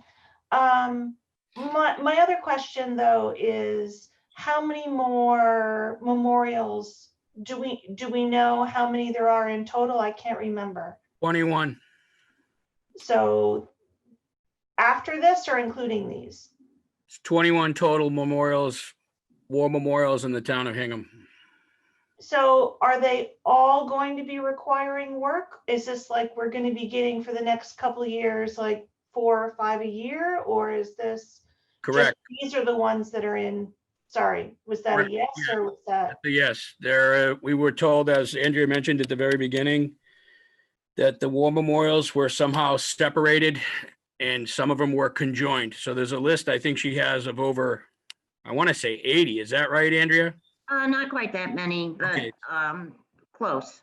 A couple pages of monuments, and some of ours overlapped and some of them didn't. And when I brought this to the attention of the town administrator, it was his understanding or his initiative to then sort of make a joint, if you will, like a joint task force. So they were all, nothing would be left off. As we could clearly see, there's been nothing done to the Curtis Chase Memorial. Why predecessors of mine never took that up, I have no idea.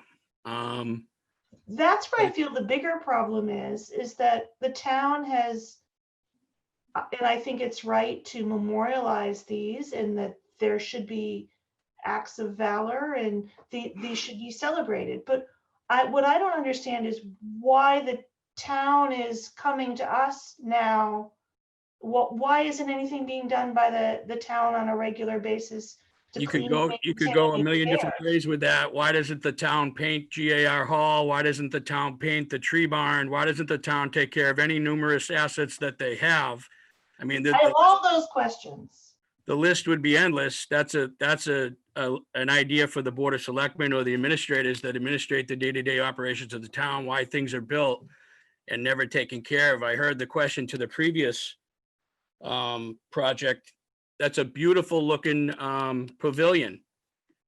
10 years from now, you folks are correct. Who's going to take care of that? Who is going to, you know, clean those bathrooms? The town is very famous for putting things up. Whitney Wharf, I know that Judy was down there when we walked for the 3A corridor, deplorable condition. I bet that was a great idea at the time. Let's put in Whitney Wharf. Let's sell all these bricks and make money off all these private citizens and tell them this is going to be a great, beautiful landmark. No one's touched it since. And if it wasn't for our assistant administrator, Michelle Mansour, recently, when I said, okay, great, we're going to move POW MIA Memorial over there because there's going to be a land grab by Harbor Development when they put up the revetment wall. We moved our memorial to the center of Whitney Wharf. And then I asked, well, who's going to take care of the lighting that's there to light the flagpoles? And they said, what lighting? And I said, there's 8 lamps, light lamps there, street lamps. They had no idea. When they looked into the history of it, it was the HMLP that put them in, but they're not required to maintain them. So it's very famous. I mean, there's a lot of, I mean, you can go anywhere with this. Yes, the town, you know, victoriously or valorously put these monuments up for these soldiers who gave their lives for all of us, and shame on them for not taking care of them. Absolutely. I'm 100% behind what you just said. Why we have to go to CPC, that was a decision from the town administration that this would be the funding source. If this committee has a chance, they should then go before the selectmen and mention, why are you steering people our way? I guess would be a good way to look at it. Or I could have simply gone on the warrant. My initial gut reaction was not even to come to this commission. I had no intention of coming to this commission at all, nor did I want to partner up with Andrea, not because I don't work with her famously, but because I thought it was disgraceful that they had left that off the historical inventory list, and that the town should pay on a warrant article, and it should say, will the town appropriate a sum of money? Yes, then it would have gone right to the floor. We could have skipped all of this. This is, to me, this is fodder. I'm almost at sometimes wonder, like you said, why we put stuff up if we're not going to take care of it. And now it rests on us. So this is money that's taken off of, as Larry's indicated several times, it's already our tax money. This committee is designed to appropriate those funds. We've already paid for it. So all we're doing, as Kevin said now, let's just appropriate it accordingly to the merits of this. And to answer Mr. Harrington, if we were to take the stone structure off for the $2,000 and put in another bronze monument, again, that is 21 of them. So if we put in another bronze monument, I did get a separate quote. The guy would not break it down, Larry, like Andrea has mentioned. They don't kind of break it down because once they open some of these cans of these things, if they can do 5 monuments, it's part of the thing. So he said approximately $3,800 a piece. So if we take off the stone monument and add another 5th bronze monument, we need more than the 15,000. But you can pay me now or you can pay me later, because every year until the Board of Selectmen say no, we're going to be approaching this committee to revamp these monuments around town. Kevin, before you speak, Kirsten, did you want to respond? No, Kevin? So I just want everybody on this committee to understand a little bit about the Greenbush Historic Preservation Trust. That's a declining balance fund. We do not get new money every year through taxpayer collections. It was a single sum of money that is invested. We have no more than $100,000 per year that we can grant. This year, we had over $275,000 in requests. That fund is primarily for historic preservation of properties in the zone, certain zone by the Green Bush line. And it's for people like the folks at 256 North Street, whose ceilings and walls and windows are cracking and deteriorating because the railroad goes by and is damaging their house. And it's for projects like New North Meeting House. So we have lots of ask in that fund, far more than in some sense we're looking at in this fund today. And we don't have the ability to just hand out lots of money every year. And eventually that fund is going to be gone. It's going to be a zero balance because every year we give away a specified amount. Judy? I'd just like to say, I think this is a warranted project for us, clearly. But this conversation just takes me back to the need, and I hate to keep saying the same thing, but the need for us to sit down with the selectmen at the beginning of the year, because, you know, this idea of who's paying for what keeps coming up. And although this is entirely appropriate for the CPC to fund, I think it's important that we have that conversation for the town to hear. Thank you. Mr. Chairman, can Yeah. I just add one other thing?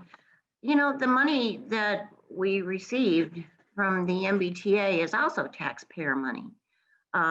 Everybody who has, well, hopefully it'll stay there, but the rail line right of way through their town paid into this. And we're not the only ones that received this kind of money. Situate did, Braintree did, but they chose to spend it differently. They chose to spend it on, you know, one big project.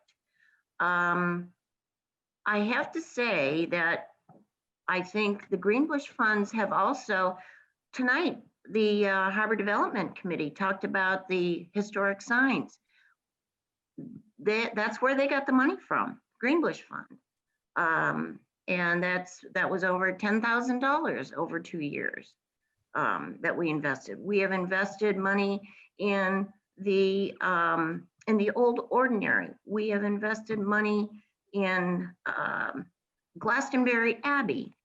There are just a number of places. And the way I look at it is that we all do the best we can. And, you know, it's, you know, I don't see that, I do take exception to the fact that you're saying that this is unethical, that we have included this memorial and are asking for funding. Okay, so here's my response. Kirsten is right. You have every right to come to CPC for money for that memorial. I think that because you are the administrator of the Historical Commission, and the Historical Commission is behind this project, and you don't have to wonder whether you could get the money for that one from the Historical Commission, where money comes not just from Hinghamites, but as you say, taxpayers all along the right of way.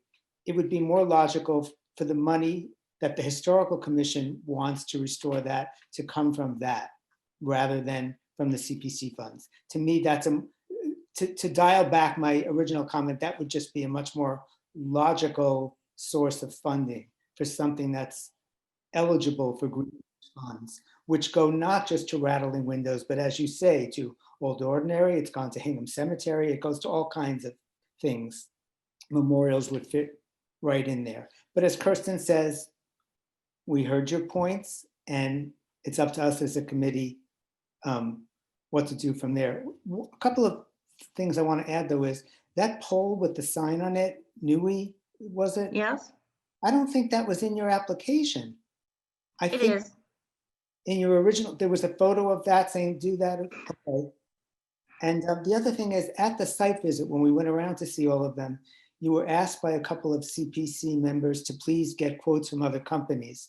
And I still think that would be a good thing to do before we vote in January. So I did do that. I went to Colonial Brass in Attleboro, and they came out They looked at the sites. They won't do the rock at all. They don't do that. They only do brass. And it was $3,800 a piece. Okay, I think it could be gotten cheaper. And I'll try to do some research for you as well, because plaques and stone are something I do as a volunteer as well on the cemetery board. So I'll see what I could find out from my end. Okay. Other comments from my committee? Other comments from the floor? Okay, thank you.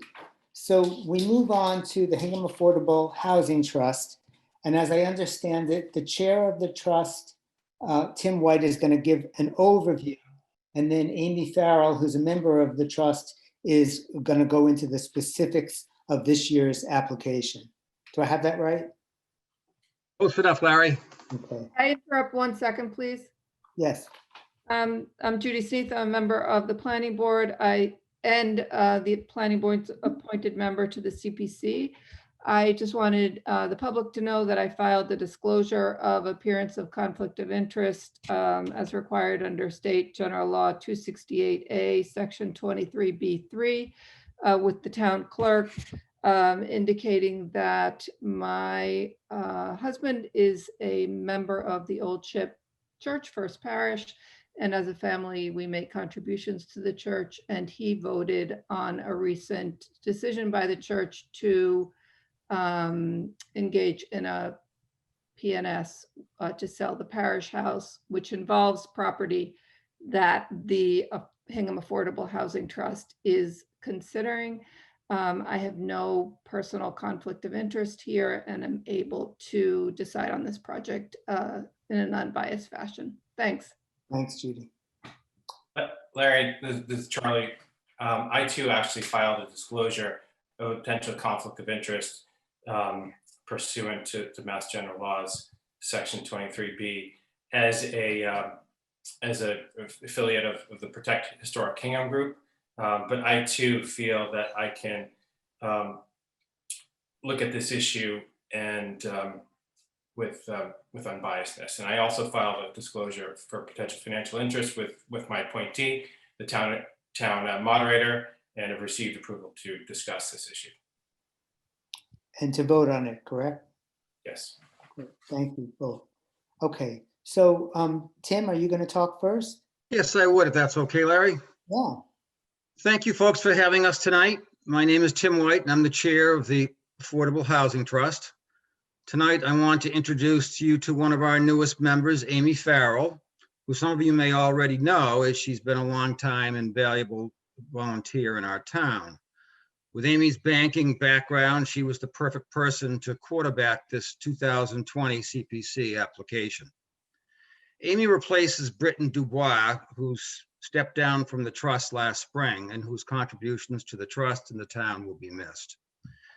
I also have with me Anita Comerford, our treasurer, who will also weigh in if necessary from her position. And I know that we have several other members of the trust in attendance tonight. You may know that the Affordable Housing Trust depends greatly on CPC funding to support its mission. Our partnership with CPC in funding and distributing CPC funds has successfully created affordable housing units here in Hingham. And this partnership has reaped terrific benefits to our town. So before I begin, I want to thank you for your past support. Now, the Affordable Housing Trust is requesting $700,000 from CPC. This submission reflects input from our CPC liaison, Larry Linder. He provided helpful guidance and direction as Amy fine-tuned our application. Larry proffered several questions that have brought a better understanding to us and hopefully to you. For example, he did recommend that we reduce our initial request, which we have done, and he has suggested that we have a need for additional detail, which I hope that we are able to provide to you. Larry, we at the trust appreciate your help in putting together this application. Now, I'll first provide you with a little background on our trust, and then I'll talk very briefly about the 2020 request, as Amy is going to cover that in her remarks. The Affordable Housing Trust was created by vote in 2007 at town meeting. It's one of several affordable housing trusts that work with Massachusetts and local communities to preserve existing affordable housing and to create new additional opportunities for affordable housing. These trusts first came into existence in 2006 with the passage of Massachusetts General Laws, Chapter 44, Section 55C, making Hingham one of the earliest communities in the state to step up to the plate to address the real issues of affordable housing. Increasing the affordable housing stock benefits many different constituencies, including seniors on fixed incomes, young families who are not yet financially secure enough to buy an average priced home in Hingham, and even can support our town employees. Now, the purpose of the trust is summarized both in the statute that I referenced before and in the article approved by town meeting, which is, quote, to provide for the creation and preservation of affordable housing in the town of Hingham for low and moderate income households, close quote. There is not enough affordable housing in Massachusetts, and statistically, housing costs here are amongst the highest in our nation. For example, the average cost of a single family home in Hingham is approximately $813,000. Now, this fact alone substantiates our $700,000 request. Creating affordable housing in Hingham is a formidable task. Prices in Plymouth County have jumped 23% since 2013, and even higher here in Hingham. It goes without saying that this prices out many of our children, our seniors, from home ownership. Now, to put this challenge into perspective, what the trust has to do is the trust can sell a deed-restricted 3-bedroom affordable housing unit for approximately $312,000. That's set by DHCD, the state agency. This means that if the trust bought the average priced home here in Hingham, meeting all the zoning and regulatory requirements, it would cost the town $500,000 to create one single affordable housing unit. The challenges are great, and just given the market rate for a house in Hingham, we have to look at creative ways to afford affordable housing, and we do. We look at tax titles. We work with nonprofits like Habitat for Humanity, and we try to find those below market housing opportunities. Now, one of the questions that Larry raised during our discussions related to our interest in expanding Lincoln School apartments. The waiting list at Lincoln School for affordable units for our seniors is currently over 50. I've been on this trust for more years than I can count, and every year there is a significant waiting list at the Lincoln School apartments.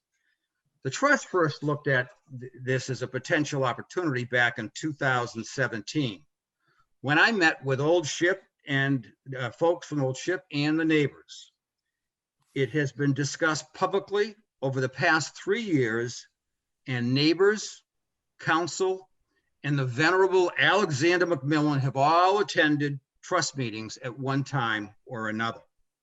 Indeed, we advised CPC of our interest in expanding Lincoln School apartments in our 2017 application, because it had yet, but this year, it was not in our application because at the time we submitted our preliminary application, it had not resurfaced at that time. Our preliminary application was submitted by September 15th, before Old Ship decided to renew the conversation about possibly selling us land. To put it simply, the trust didn't consider an opportunity at the time when we submitted our application. The trust had and continues to have an interest in expanding Lincoln School for our deserving seniors. The housing study that has been performed for us confirms the need for additional senior housing, and the Lincoln School waitlist corroborates that need.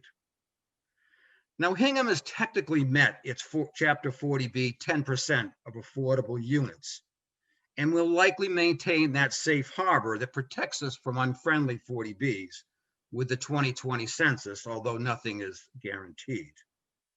But this doesn't mean, folks, understand this does not mean that 10% of our housing in Hingham is affordable. Far from it.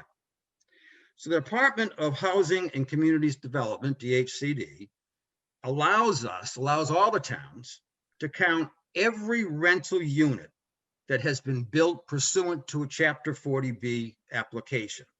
Both the market rate and the affordable rental units are included. So given that only between 20 to 25% of those units are actually affordable, the number of the truly affordable units calculates out closer to 4% in our town. Let me give you a specific example. Avalon 2 at the shipyard has a total of 190 units, of which only 48 are affordable. That means there's 142 market rate rentals that are included in our affordable housing inventory. I don't know what the prices are down there, but I'm telling you right now, they're not affordable. The Trust and the Board of Selectmen have both publicly stated that obtaining the 10% is a positive thing for the town, but it doesn't mean that we have met the needs of Hingham residents for enough affordable units. On this, both the Trust and the Board of Selectmen agree. We don't have enough affordable homes in Hingham, and 4% is simply not good enough. Now, about a year ago, we initiated the housing needs assessment, and it has now been substantially completed. We worked with members of the planning board, the Board of Selectmen, and others in the town to put together this housing needs assessment. The study confirms that there is a significant percentage of Hingham homeowners and renters who experience what they call high cost burdens. Now, this means that they pay more than 30% of their income on housing costs. Now, most of the approximately 1,500 Hingham household families that fit into that description, earning at or below 80% of the average median income, overspend on their housing. For background information, 80% of the area median income here in Hingham is about $81,000 a year in salary for a family of 4. Therefore, there are both young families and seniors in our community likely sacrificing health and nutrition needs and other necessities to pay for their housing. More affordable housing is needed. Now, I also want to just offer a little bit of history on the Opportunity Fund. Several years ago, it became clear to the Trust that a variety of opportunities to either preserve or increase our affordable housing stock would pop up without much notice. And we at the Trust recognize the need to fund these purchases, to fund whatever repairs needed to be done for them, to maintain them, and then to fund the actual process that gets us to a stage where we can count these units as affordable housing units in our inventory. It's one thing to buy a property and say we want to have it as an affordable for affordable housing purposes, but that's not the end of the work that we have to do. We need to guide it through the process with DHCD, and oftentimes that will require work being done on the property, affirmative marketing, and additional costs. So it was the entire process that we had in mind when we came up with the Opportunity Fund, and a process that is mandated by law, that the only way for us to get the purchase that we make included in our inventory, which is exactly what everybody in the town wants, is to comply with the law, to spend the additional monies that are necessary to conclude this opportunity to add it to our inventory. With this in mind, I called our CPC request way back when an Opportunity Fund request, for lack of a better phrase. I would ask you all to keep in mind a phrase that I repeat often, notably to you folks. I repeat it to the Board of Selectmen, to the zoning board, to town meeting, whoever I talk to about affordable housing, is that it is a process, and it is a challenging process to get there. So CPC has partnered with us over the years to do some really good things. The trust has successfully used CPC funding to add affordable units to the town's affordable housing inventory. So that you can better understand the process and the challenge, I'm going to summarize just one of these transactions for you. Something I did for CPC several years ago in a previous submission. We purchased one of the condominium units down at Cove out of foreclosure back in 2014. We bought it for $158,000. It was a 1-bedroom unit. With the purchase and the improvements, we expended about $15,000 in improvements, in processing it through the DHCD process to get it identified as approved as a local initiative petition, and to do the appropriate marketing and closing costs. So with the purchase and the improvements, we were positioned to submit that application with DHCD, seeking the designation as an approved local action initiative to qualify it to get into our affordable housing inventory. The application was approved and the trust marketed the property for sale. About a year later, the unit sold for $124,500. That was the price that we were allowed to sell a 1-bedroom unit at that time. It's now come up a little bit higher. But what that's two things for you folks to understand. One is that the cost of the town to add one affordable unit was modest in this case, mostly because it was a 1-bedroom apartment that was in pretty good shape. And two, between the purchase, the approval from the sale, to the sale process, the timeline, it took about 1 full year of work by our trust to get it done. So other projects that we've used CPC funds include 499 Cushing Street, where we're looking to possibly construct a second unit, or perhaps purchase additional land to enable us to build even more units. 29 to 31 Road Circle, it's a 2-family, which is currently out to bid for repairs, which, by the way, will be paid for by a grant that Emily Wentworth was successful in obtaining for us from the state. And then we have 270 Central Street, which was an original Habitat house in right near Town Hall that was never included in our affordable housing inventory for reasons I don't need to go into tonight, but if you have some questions at the end, I'm happy to respond. That one too is in need of significant repairs before we can get into the process of including it into our affordable housing inventory. But what all these projects tell you is that the trust is committed to creating affordable housing and also to sprinkle it throughout the town, because we think that's the best thing for the town, is that we don't want it all in just one single place. Now I'm going to talk about one other project that we've worked on, and that with CPC, and that was 302-304 Whiting Street. Now, this was a property that the selectmen received as part of the 40B comprehensive permit that became Derby Brook. Now, originally that house was designated for public safety, and the selectmen decided that the lot was better suited for affordable housing and had offered it to the trust. The Board of Selectmen supported our request to build 2 houses on the lot. Now, it's important to know, folks, that anytime we buy a piece of property in this town, it is subject to the approval of the Board of Selectmen. We cannot buy a property without it being approved by the Board of Selectmen. That's it. That's in our bylaws. So in the case of Whiting Street, there was neighborhood resistance to the construction of the 2 affordable homes, primarily from the folks living at 40B Derby Brook Complex. The ZBA held 6 hearings on a 40B application for the 2 homes. 6 hearings for 2 homes. And they, after hearing all the evidence, they decided to approve it with the support of the town and the town boards. We will be adding 2 more affordable units to our affordable housing inventory.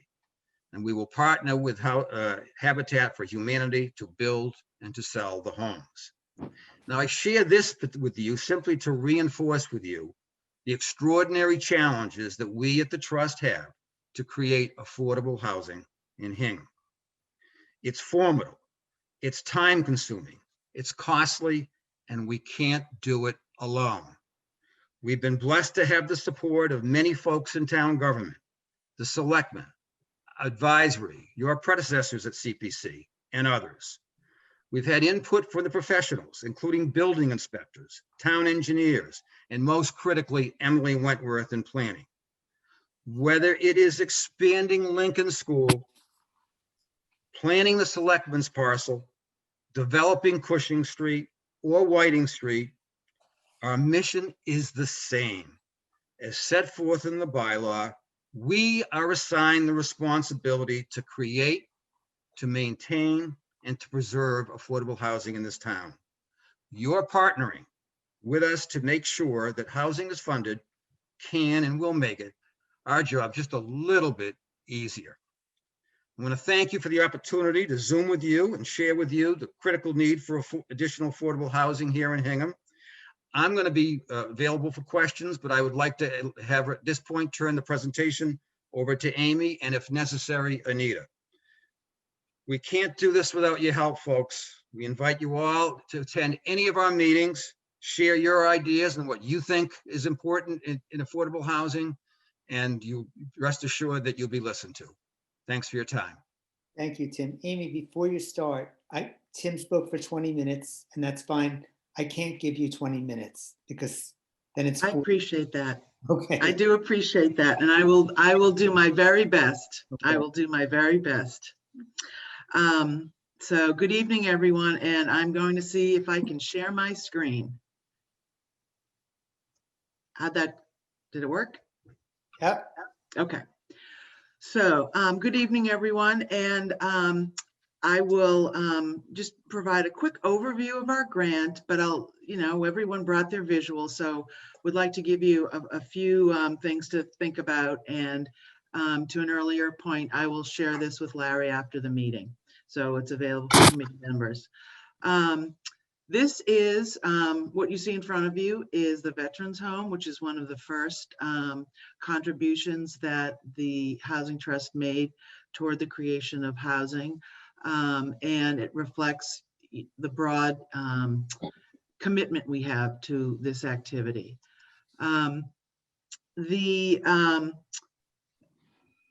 The trust, what I've got in front of you right now is a history of the opportunity funds. And remember that is a term created by Tim White, but it reflects the requests that we have made.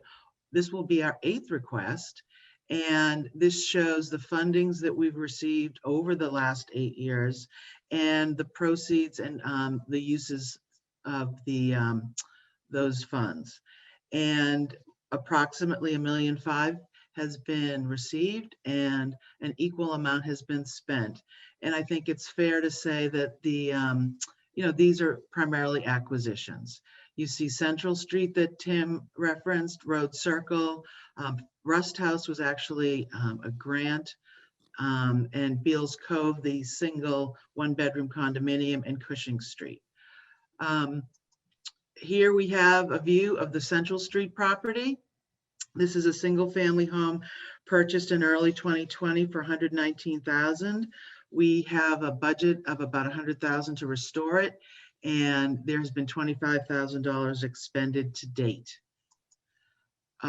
Road Circle is a duplex that was purchased in 2019 for $527,000. We have a renovation budget of $140,000. The scope was established at the time of acquisition. As Tim mentioned, the town was successful in applying for and receiving a grant award. However, the grant is a reimbursement grant, so we need to expend the funds and being reimbursed. And we're in the process now. We've issued RFPs, and we are waiting for those bids to come back. The scope was defined almost 18 months ago, So we're hopeful that our budget of 140 is still consistent. In 2019, the trust acquired 499 Cushing. This is for $532,000. This is a single-family home, but it is on a long, narrow lot, 2-acre lot, with the potential for subdivision into a second lot with construction for a second single-family home.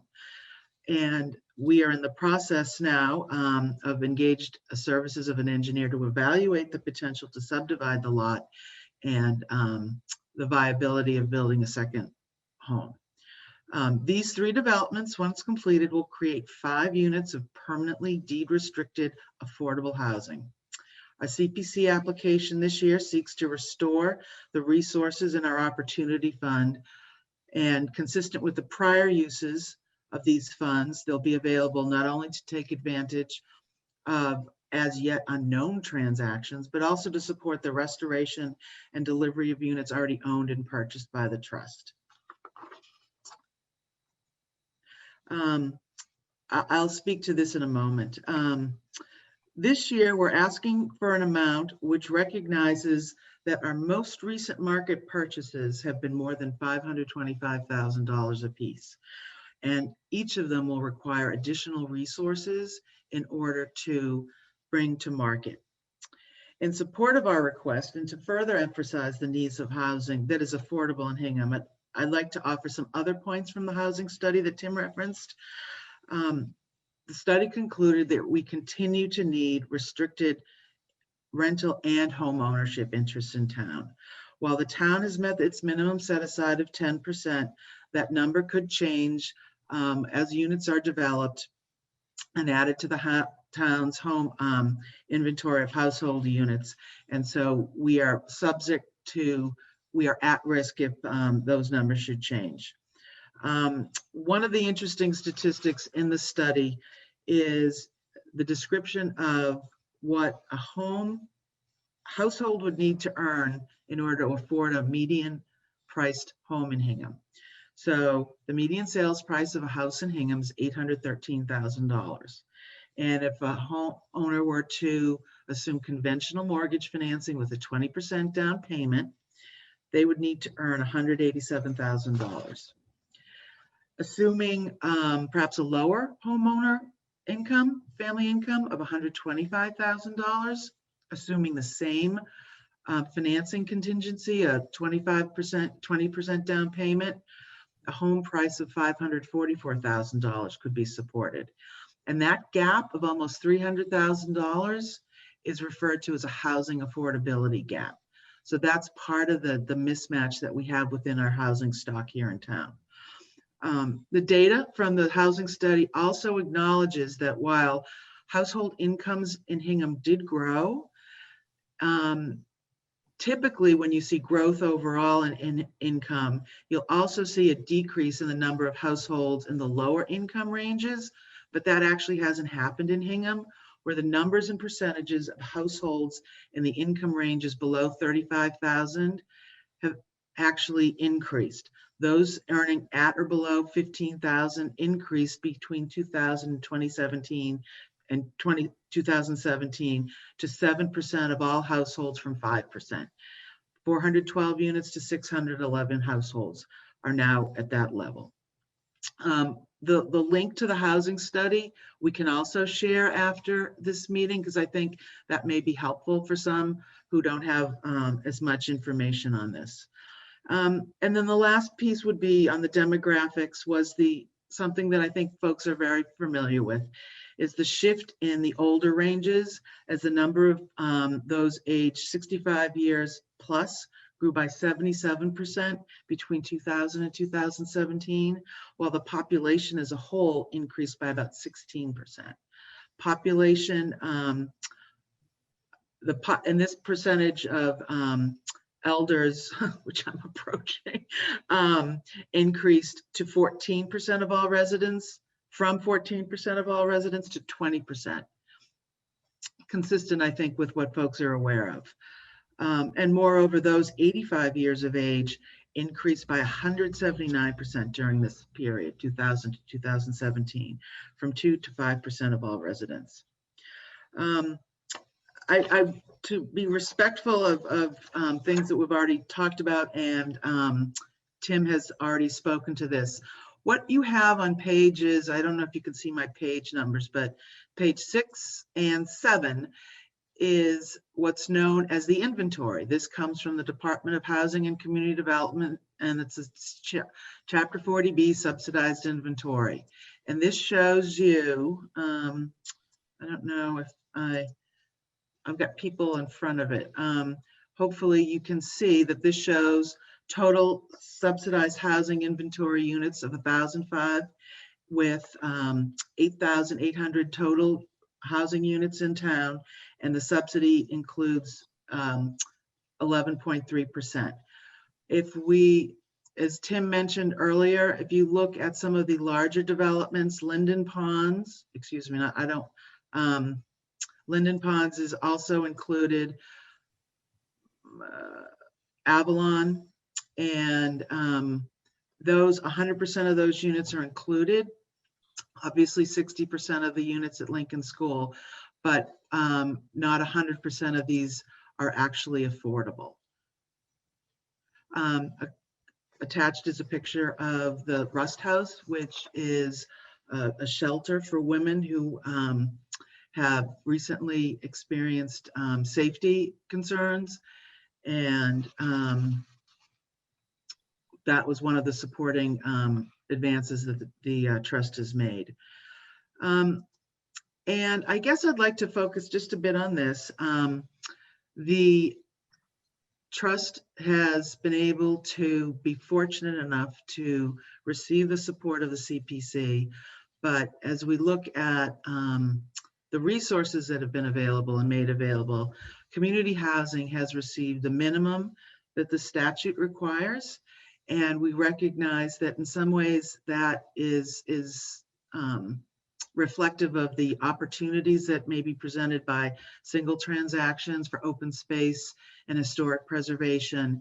But this is how we've spent our money over the last 10 plus years, almost 20 years. The creation of affordable housing has been a commitment made by the town through the adoption of the CPA and through the creation of this board. And the delivery of housing units is deliberate, it's expensive, and it's time consuming. That reflects the value of market prices in this community, a desirable community such as Hingham, and the oversight of our zoning bylaws. Continued funding, though, at this level, it won't allow us to make a significant impact. And I hope that between Tim and my remarks, we've convinced you that there remains much to do. We thank you for your support, and we hope that respectfully that we are able to be successful in our award this year and our application. And just a couple points in conclusion, our primary source of resources is CPC funding. We are faced with a community with a median home price of in excess of $800,000. We've been fortunate in the last 2 purchases that we've made that have been below market or below the median, but they were still in excess of $500,000 each. As Tim mentioned, the opportunity to purchase a piece of land behind the old Ship Parish House has resurfaced, and the potential use for that would be to support the addition of a Lincoln School expansion. But there's been that's an interest has been expressed, and there's been no purchase and sale or approval prepared by the Board of Selectmen at this time. If we were successful, opportunity funding would be a potential source of that purchase. The need for housing in Hingham for affordable use is important, and it remains. We've met our 10% minimum, but of that 10%, really 350 units are what are actually restricted, and we think we can and should do more. And with that, I'll wrap up my presentation. Any questions? Thanks, Amy. Thank you so much. If you could just on-screen share so we can see. Stop share. Great. So thank you both for that well-considered presentation. And we, the town, thanks the trust for its hard work to create affordable housing in Hingham. It's an uphill climb. We're a very Tony, expensive, leafy town, and it's not easy to do. And it's all volunteer, and the stuff you guys do is great. I just want to make one small comment before I make my bigger question/comments. One of the reasons the trust has gotten so little of the CPC funding is in the early years, you guys would ask for 100 or 150, 175, and you got it. Your asks have gotten bigger and you don't necessarily get the full ask, but part of it was your own cautiousness at the start of the process of not asking for a lot of money up front. But that isn't the main point I want to make. My issue in talking with you guys is the CPC, the town, at town meeting in general, we don't understand the numbers, the accounting from year to year. Like Tim and both of you said that opportunity fund is something Tim made up. So it's kind of an artificial construct, but even in your own application, you separated out opportunity fund from general fund. And in many years in the town warrant, when it's telling the townspeople what they're voting on, it says the opportunity fund is to, I don't have the wording in front of me, but for a quick sale when we're going to otherwise lose an opportunity. So the town is not understanding that. I mean, of course it makes sense that you buy a property and then it needs fixing up to be available to somebody affordable for eligible housing.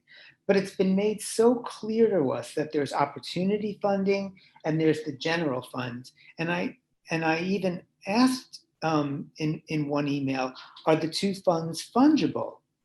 And I was told no, there's the opportunity fund and the general fund. So that when it comes time for the town to vote, we don't actually know what we're voting on. And maybe it's all a big nomenclature mix-up.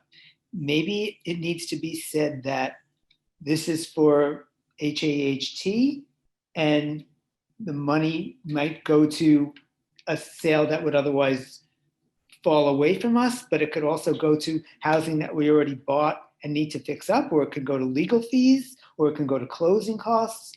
We're not clear on it. And I want to read you some things in bylaw 39 of the town that the trust is supposed to do every year, that I certainly am not aware of that it's getting done. And this is not to chide you. This is just to explain where confusion comes in about the purpose of the money we're being asked for and about simple accounting, money in, money out.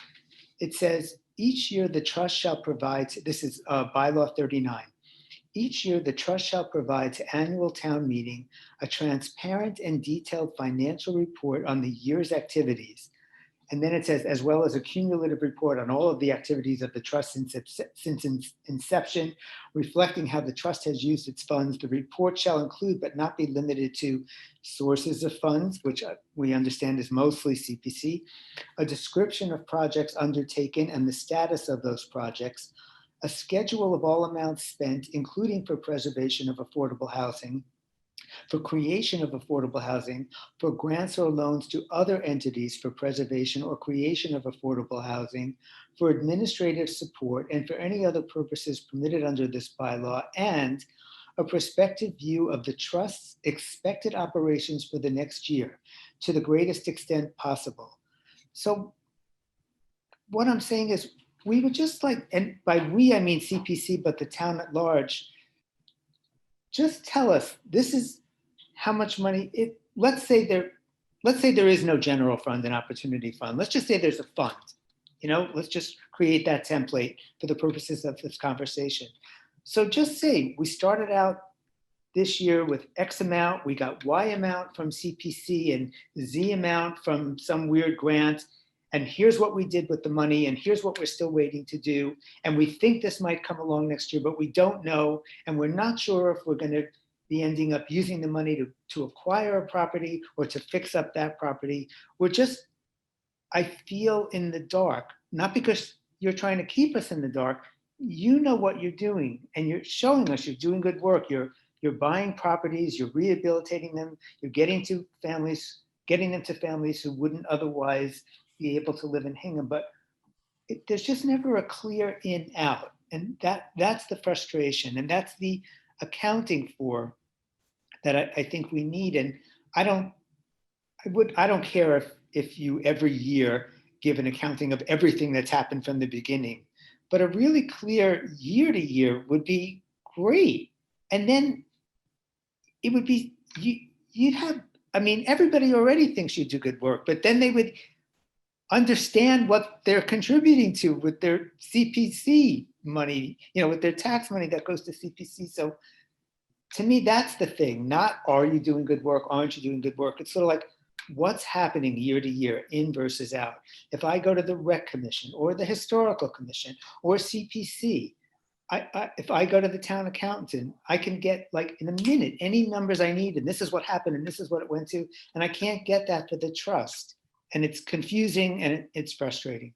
So I will shut up, and I can open, before you talk, maybe we should open out to other members of the committee, but you can talk. I have no preference of the order of things, and Kirsten is keeping watch of who's raising their hand to talk on the floor as well. Judy? I would just love to hear somebody from the trust answer what you just said, since that was a bold assertion. Okay. So every year we're required, in 2012, the Article 39 was amended. And it was amended, at that time, Karen Johnson was on the advisory committee, and she and I sat down and said, how can we come up with an accounting plan for what the trust is spending and have it be transparent and all that stuff? Because initially we had just been working with our own treasurer. And as you can imagine, a volunteer treasurer in a position that is starting to take on multiple properties was becoming more and more complicated, especially where that treasurer has never been an accountant.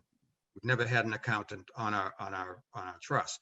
But having said that, so in 2012, that bylaw was amended, and what the 2012 amendment requires is that we annually meet with the Board of Selectmen and advisory and give them a similar type of report as to what we've done for the year and a report on finances.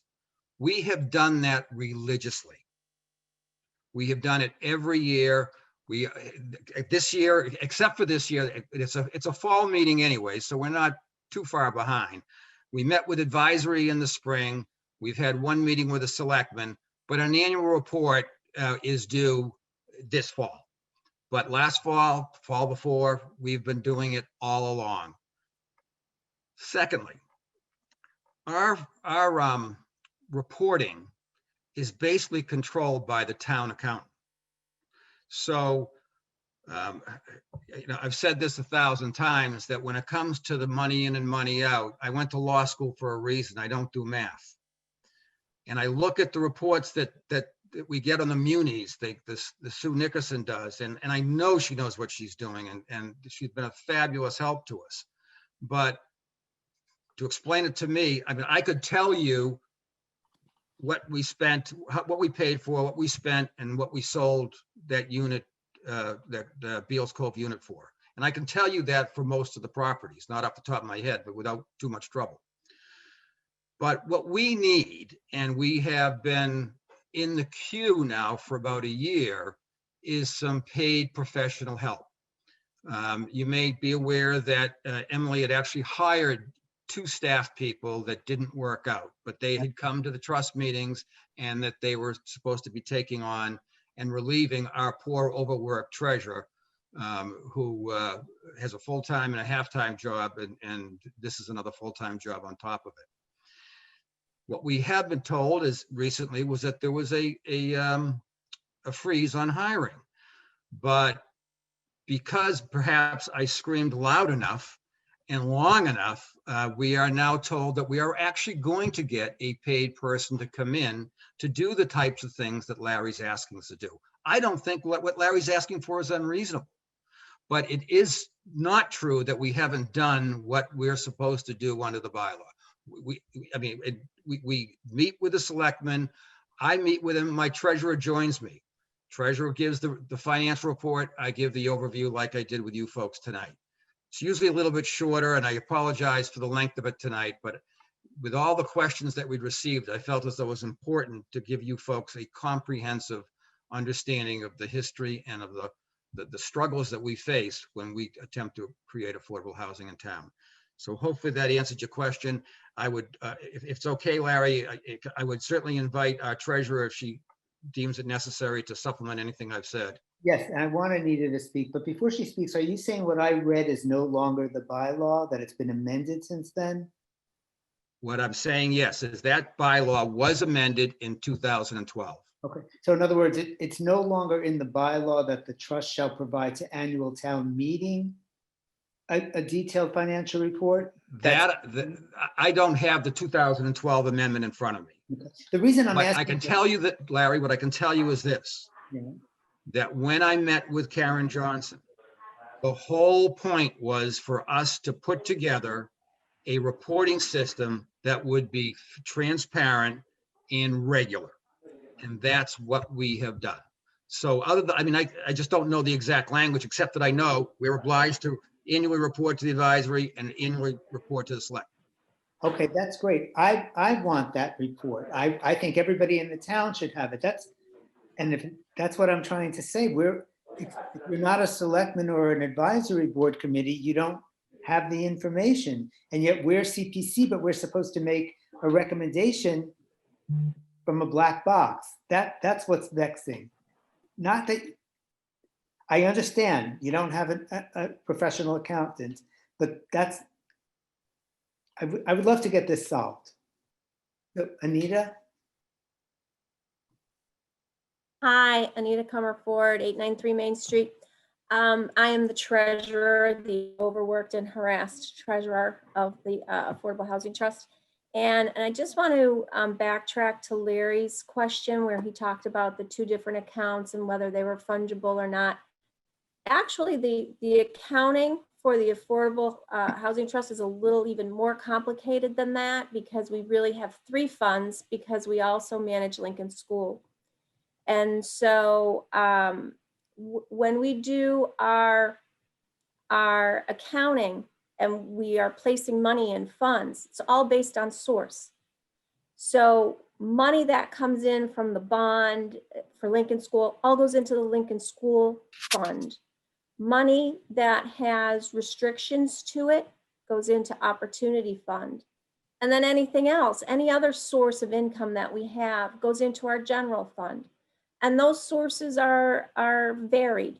One source is there was a recent development in Hingham at Penniman Hill that as part of their permitting process, they weren't adding to the affordable housing inventory, but they contributed financially to the tune of like $35,000. That goes into our general fund.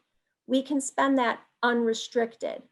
The monies that are in our Opportunity Fund are somewhat restricted. They're based on the statute that the CPC has for giving the money. And the perfect example that we have is the Rust House. The Rust House, which Amy spoke of earlier, has an affordable housing component to it it can house up to 6 women. So technically it discriminates against men, and we can't use CPC funds, but it is an important aspect of affordable housing in this town that we can't ignore. Not all housing that is going to be affordable is going to fall within the CPC guidelines of how we can use those funds. That's why we have to separate them out. So it's separated out based on source and use. So I hope that helps. A little bit. Let me follow up. So first of all, I love the Rusk House. I don't mind being discriminated against. I think it's just so wonderful. And the people there are so happy and safe, and it's clear. So when the trust comes to CPC, which means it's coming to the town, is it coming for money for the opportunity fund or the general fund? Like, that's kind of the big. It's opportunity. I'm sorry, Larry, I didn't mean to cut you off. Oh, I cut people off left and right. It's the opportunity fund. It's the opportunity fund. So it would be good for us. So in our heads, or at least in my head, the definition of opportunity funds is like buy something quick when it becomes available before somebody else does. It's not put in the kitchen to make it livable or something, but we need a definition because we don't, in the business that we're in this real estate business that we're in, and I was so impressed by all the other presentations that came before ours. But the difference between those presentations and ours is they have very focused projects. They know what they're doing. They know what the money is needed for. We don't have that luxury because we're trying to build affordable housing. We're trying to do it as cheaply as we possibly can because it is expensive and it costs a lot of money. And we never know if things, like I can go to a meeting, a September meeting, and learn for the first time that Tim's been working his butt off for the 3 weeks before, going to different open houses and trying to find properties and bringing them to our meeting. And we don't have the luxury of saying, okay, let's go and now put that in our CPC application and see if we can get money for it. Because by the time we do that, that opportunity is obviously gone. So we have to be fluid. We don't have the luxury of planning ahead because we never know when these opportunities are going to be made available to us. We get that. That's the whole meaning of opportunity fund. But if we could just, and it doesn't even have to be tonight, and I'm glad Tim is writing something down because I want an answer. And I'm thinking, oh, he's writing it down, so he's gonna go get the answer. What is eligible for opportunity fund money? Is it just the purchase of property, or is it something else too? So then we know, oh, this is what we're voting on. That's all I'm asking. So Larry, I mean, I'm more than happy to provide a more formal definition to opportunity fund.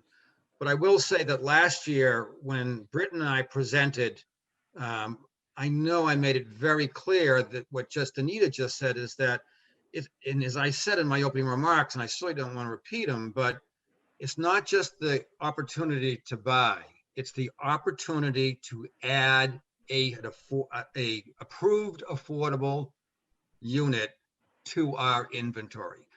Now, I'm glad that you're happy we've made some contribution to Rust House because that doesn't add to our inventory, but that's not what dictates our mission. Our mission is specifically just to create the affordable housing.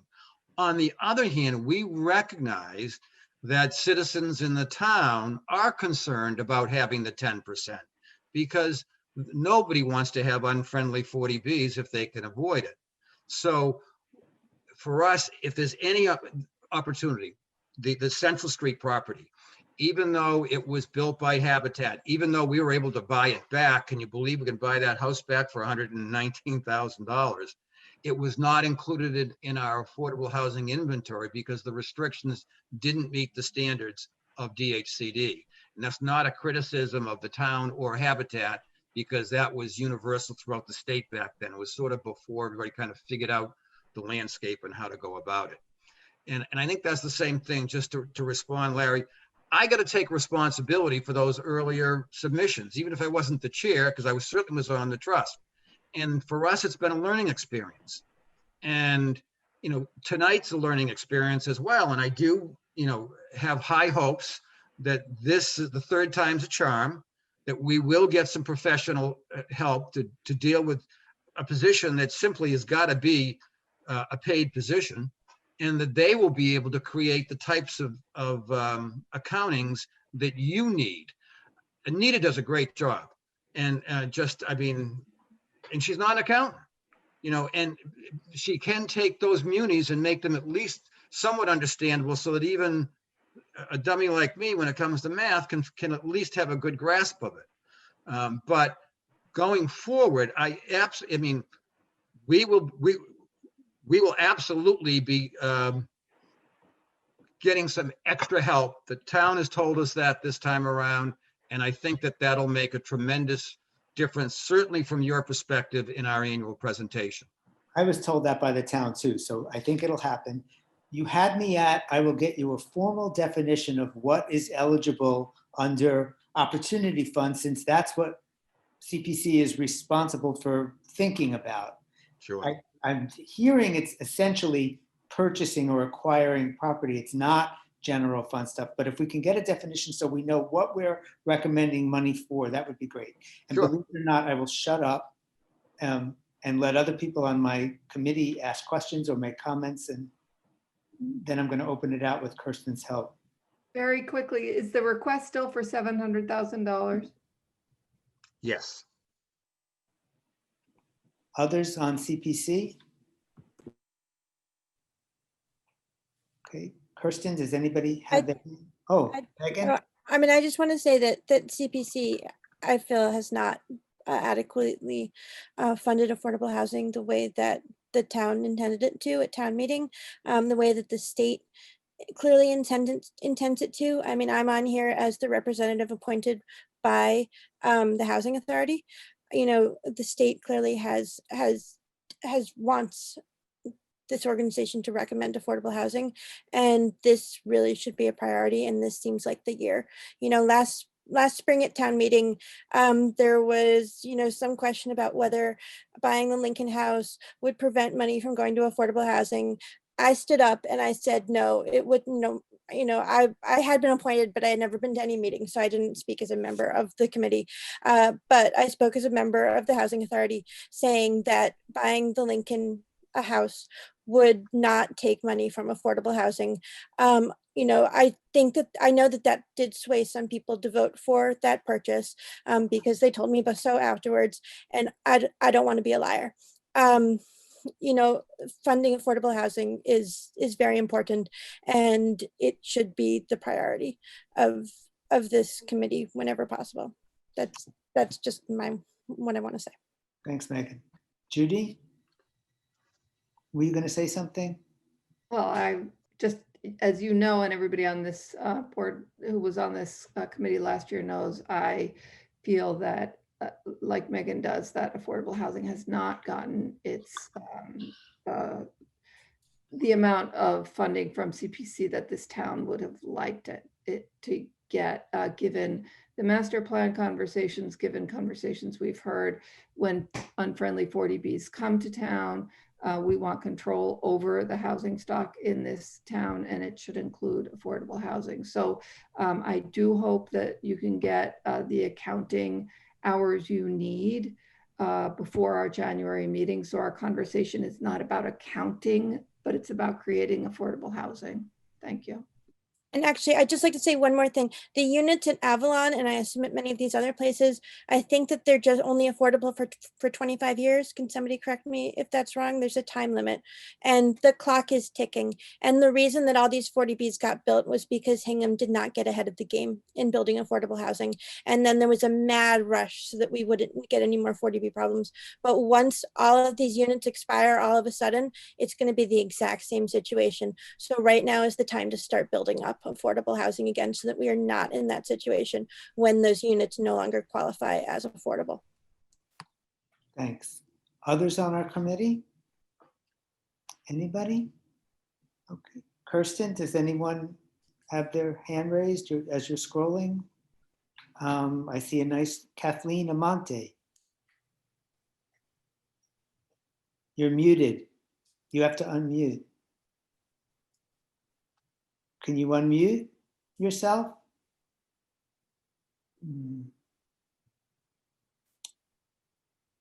I don't know what's going on. We've kind of lost. I'm looking for her. Oh, I see her. Do I just put the microphone on her? She's not muted. You're not muted. Maybe your volume is down, Kathleen, on your computer. Maybe you need to put your volume up. Say something, see if we hear you. No. You're not muted.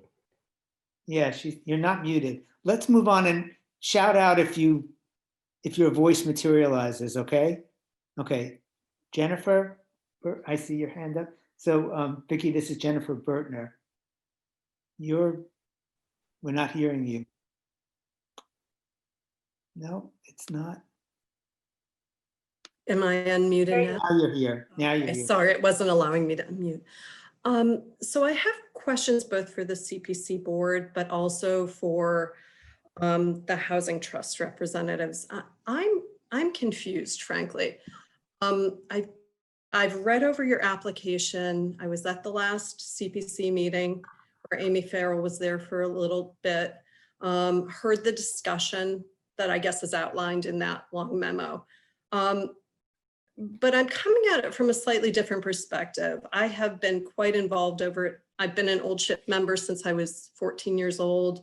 Been at church most of the Sundays, took care of the preschool, have spent a lot of time also in community and regional planning, as well as up at the GSD for working in architecture and design. So I'm quite familiar with restorations of older buildings. So over the last few years, I was asked to kind of weigh in on the restoration of the Old Ship Church.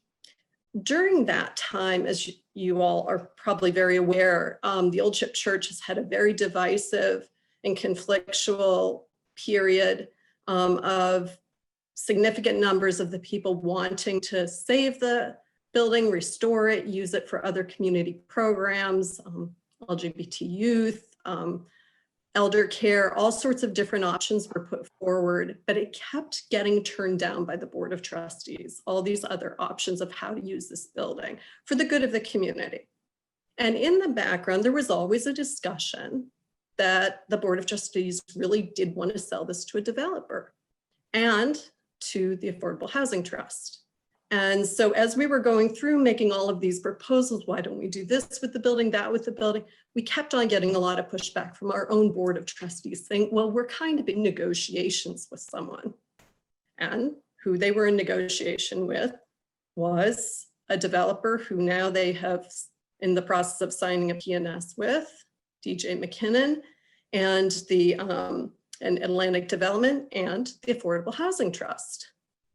And so as this process, the vote was overturned, as everybody here knows, within Old Ship Church to save the building and restore it and keep it. And there was a big move to sell it. And so another vote was taken to sell it.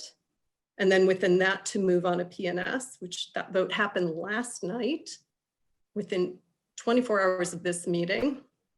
Similarly, the last vote for Old Ship Church to vote on selling the property before was on October 13th, which was literally the day in which CPC had its deadline for getting these applications in. And we took our vote at 8:30 and CPC received this application at 8:40. So those of us who have been on both sides of this look at this process and we're concerned about transparency and accountability a lot more on the numbers.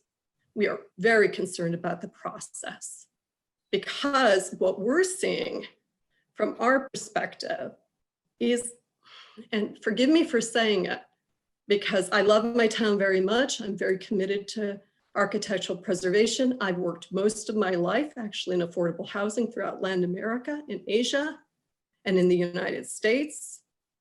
But this felt predatory. This felt predatory. And what's more, when I come into meetings like this after being at Old Ship Church meetings, where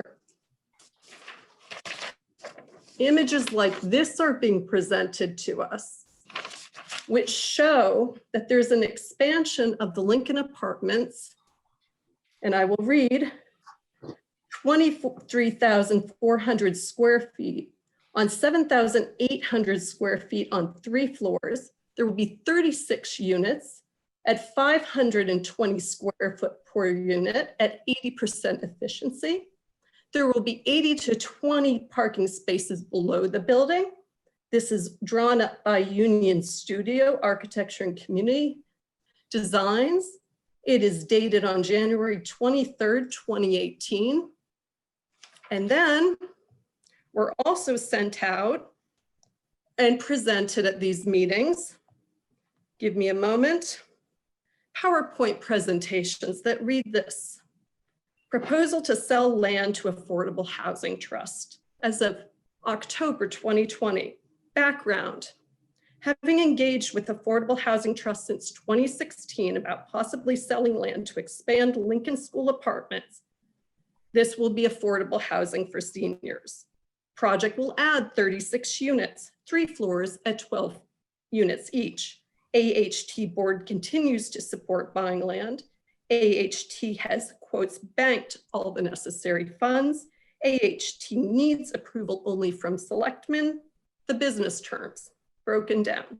AHT has had the land appraised. AHT is preparing to make an offer after discussion. Project is supported by Atlantic Development. Sale will be contingent on Atlantic Development project going through. That's the vote I talked about last night. Money from sale would be in addition to the revenue from the sale of Atlantic Development. I'm no longer confused. I'm worried. I'm worried about the process. I'm worried about a lack of transparency. I'm worried about architecture plans that are circulated through these meetings at Old Ship. We're not supposed to talk to anyone outside. In fact, we were told by our leadership we weren't allowed to. And then I come to CPC meetings and I see applications like this, which don't mention Old Ship, but yet I'm seeing PowerPoint presentations like this that is presented to hundreds of people. And then I come to a CPC meeting and I am told, and I see Judy Sneath shaking her head, but it is true. And I say that we've got a problem here. And I am told that I'm lying to the CPC board. So I go back through my notes and I get the PowerPoint presentation, I get the maps, all the details, all the dates, all the architectural drawings, there's binders of this stuff. And then I come to these meetings and they say, we don't really know. We're not sure. We don't have a plan, but we just like the money to be there in case. But that 700,000 was exactly the number the parishioners said they wanted for that property. It went from 500 that was initially proposed, and then the end of the meeting, they said, no, given the current markets, we really want 700. And 700 was the number that came up on that application. So I'm not confused anymore. I'm worried. And I think the taxpayers of Hingham should be worried. And I think the CPC should be worried because we do, while we all support affordable housing, all of us, I've dedicated my life to it. I've built towns in Latin America and been on those boards to get landless people their first homes. I am committed. However, I'm also committed to democracy and transparency and accountability. And I want to know what I'm paying for. And I don't want to go to one meeting and hear one story and show up at another meeting and hear another and then have, and I am sorry, I do have to bring it up, but there has been a lot of pressure for people not to speak outside of Old Ship with anyone else. We have been silenced and we have been told we cannot talk to anyone. And I'm sorry, even at the last meeting when I brought this up, one of your board members told us that we shouldn't be able to speak on this. And I think maybe some recusing should happen when you have a board member who's active in pushing for the sale of the building, and they're sitting on your board on this one. So I'm sorry. I'm sorry to bring more difficult information into this. I blame no one. I'm just saying this committee must know what's going on in other meetings. And I think we really should say what we know is going on and talk about what you really want to do with this money and this land, so we can all make good decisions together. And we don't feel like we're not being told the truth or we're being silenced, because this is going to impact a lot of people. That's a huge development that's being planned here. Big. And it's been told to by hundreds of people. This is the elephant in the room. Let's Okay, so let's let Tim talk respond. about it. So again, Larry, you were very kind to say that I talked for 20 minutes, because I don't think I've done that before. And I'm glad that I did now, because I know that in my opening remarks, I made it very clear that the Hingham Affordable Housing Trust has been interested in purchasing land from Old Ship since at least 2017. And I actually pulled a copy of our CPC application that I said that we had referenced it, and it is right. We have had recent discussions with the Old Ship Church about the Lincoln School apartments as it relates to a possible property purchase. So we have been as transparent and open about our interest in Old Ship as you possibly could be. As I said in my opening remarks, I met with the folks at Old Ship back in 2017, 2018, when that diagram was created. And we have had public hearings at the trust at which folks from Old Ship have attended.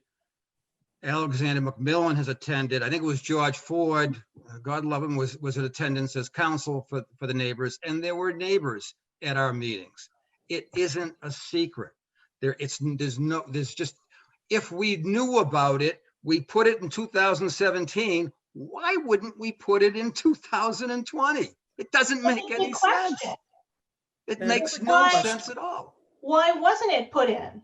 Because we have not had a single conversation with anybody from Old Ship, other than the fact that there was a vote in October that said we're interested in selling the back 4/10 of an acre lot to you to expand Lincoln School, and it is totally separate and distinct from any development of the property. That's the only information I have. You have given me more information about what's going on at Old Ship than I've heard in 3 years. I didn't know there was a vote yesterday. I didn't know there was a PowerPoint. I didn't know that people still had that 2018 scratchy drawing that we put together when we were trying to do our due diligence to see whether or not it was feasible that we could expand our Lincoln School apartments. I tell you right now, it is absolutely critical that we attend to the needs of our seniors in town. If Old Ship is willing to make part of their mission to help with affordable housing, God bless them as far as I'm concerned. But do not accuse me of doing anything behind anyone's back, because that is a falsehood. Okay, I'm going to try to broker this a little. I think what Jennifer's saying is Old Ship was referencing the trust in various meetings, and she's saying from what the Old Ship people were being told is the ball was kicked much further down the road than may have been apparent. I was confused. You said to me in our Zoom meeting on Friday that the trust has been interested in the land behind the parish house for a long time, and that you weren't sure what use you might want to put it to. For instance, it might be good land to build a second elevator because it's all elderly people. When the elevator goes on the fritz, they have to walk up the stairs and it's hard. And I thought, oh, but then when I have to admit, when I walked away, I thought, gee, somewhere between $500,000 and $1 million is a lot of money to spend to buy some land to build a second elevator. It's just a lot of confusion. And the I will say elevator this, Larry, there story. has been zero conversation about any price, zero. The elevator situation was a very serious and terrible situation. There were seniors who were sort of trapped in their house. Kind of a separate issue, Megan. It's about, these are fair questions, and let's just all be Hinghamites. Jennifer is saying that she feels she has proof that the ball was kicked further down the road than just we're interested in that land for possible Lincoln apartments. Okay, can I just ask for real quick clarification? So Yeah. basically, Jennifer is saying that the money would probably be, that if we give this the Affordable Housing Trust this money, it would probably be used, or it would there are some sort of plans maybe that it might be used to buy the property to build affordable housing, right? Jennifer, I think that's what you're saying, yes? Yeah, so that's sort of the That's what gap there. I'm asking. Is that what's going to be done? We have the people from the Affordable Housing Trust here. That's what Okay. I'm saying. So, okay, so it's basically just, you're worried that if we give the money, it will be used to buy land to build affordable housing. She's not worried. Oh, well, you know, concerned. not what I'm She's just saying. trying to bring this up. Okay, that was just my question. I'm saying that we were told by our treasurer, Nina Welford, that she was in negotiations with Tim White to buy this property, and that they were hoping to get $500,000 for it, and that they are now going to be putting that in an extra fund that will be the maintenance fund for the new parish house that they hope to build over next to the meeting house, and that those meetings were going very well, and she was very hopeful. And then the parishioners pushed back at one point, saying they thought, given current market prices, that they wanted more, about $600,000 or $700,000. And then that's the number that turned up on that application. So what I am asking is this, what that $700,000 spent on? And It just, look at you can see from our let me. Okay, let him answer. Let him answer. So absolutely. Let me answer that. The answer is absolutely no, that we have no expectation as to how we would spend that $700,000 other than whatever opportunity comes up that we believe and vote on as a trust is a good one, and that we can get the Board of Selectmen to support us on is what we'll spend it on. We have a possibility of purchasing land behind 499 Cushing Street. So instead of just putting 2 units up there, we could put 20 units up there. Now, by saying that, we could now have the neighbors from Cushing Street come in and say, well, we don't want CPC to make any contribution to the Affordable Housing Trust because we don't want to have 20 units behind us there. Or we could go back in time and say, the Derby Brook folks could have come in and said, well, we don't want you to give money for Whiting Street because this is not the right forum, folks. The forum for this is either a zoning board hearing, a Board of Selectmen meeting, or an Affordable Housing Trust meeting. If you don't want the Affordable Housing Trust to spend money on a certain project, come to our meetings and tell us why. We tried to go to your meeting, but it went into executive session last time. That's the reason we came to CBC. Don't think she's arguing against the project. Yeah, we all did try to go to that meeting, but it did go into executive session, so we came to CPC. And in the executive session, it said, and we all did try to go to meetings, sir, but it said Old Ship Church and the Affordable Housing Trust are going into executive session on this. So we try to go to your meeting. I really hope, Larry, that we can move away from personal accusations about This is not an transparency. Excuse me, accusation. I'm speaking. Larry, I count on you to get control here, to make this about this application, not about Old Ship, not about what anybody else is doing. We have an application in front of us, and we are not sleuths, and we're not here to disparage anybody. Thank you. I think her concern is not unreasonable to say, do you know more? We've been hearing that this ball has been kicked further down the road, and you're saying it hasn't been. So it's just confusion. They're just going to I don't think it's an unreasonable concern to say, do you know more about what you're going to do with the money than you've let on? It's not saying she doesn't want to expand the Lincoln housing. It's saying there's been more to tell, and Tim is saying there isn't. So it's not something we're going to solve tonight, Jennifer. You're, Oh, no, I know. yeah. Tim, did you want to say something? Just Larry, that you go down this road, whether it's Old Ship, whether it's the Derby Brook folks, whether it's 499 Cushing, then you might as well put a different hat on, because that's not what this request is about. You want to know whether we put your money to good use. I recognize that. You want a better accounting of that. I agree with that. But if you folks are interested in how we're going to spend our money down the road, and at this point in time, you have confidence that we've been doing the right thing by the town, thank you. If you don't have confidence, get us off the trust. Come to the trust and tell us why we shouldn't be spending the money we're spending it. Do something, but this is not the right forum. There'll be plenty of time to make these arguments, good, bad, and indifferent. And we deal with the neighbors on every time we want to put an affordable housing unit in a location. We have neighborhood conversations. We did that with the neighbors up in 499 Cushing Street. We had to do it by Zoom because of the situation. But we did it with, we'll do it with 270 Central Street when we're ready. We did it with Beale Street, 80 Beale Street when we built the 2 affordable units down there. We do it transparently, we do it openly. But this is not the forum. The only concern you folks should have is whether or not you think that we should be getting $700,000 or some other figure this year. And if you don't think we do, then vote against us. But if you do, I'm sorry, what, Kirsten? You have hands raised. Kathleen? Hear me now? Yes, thank Yes. you. Kathleen Amonte, just so you know, I am a member of the Affordable Housing Trust. And I also work for a gap funder that funds affordable housing projects.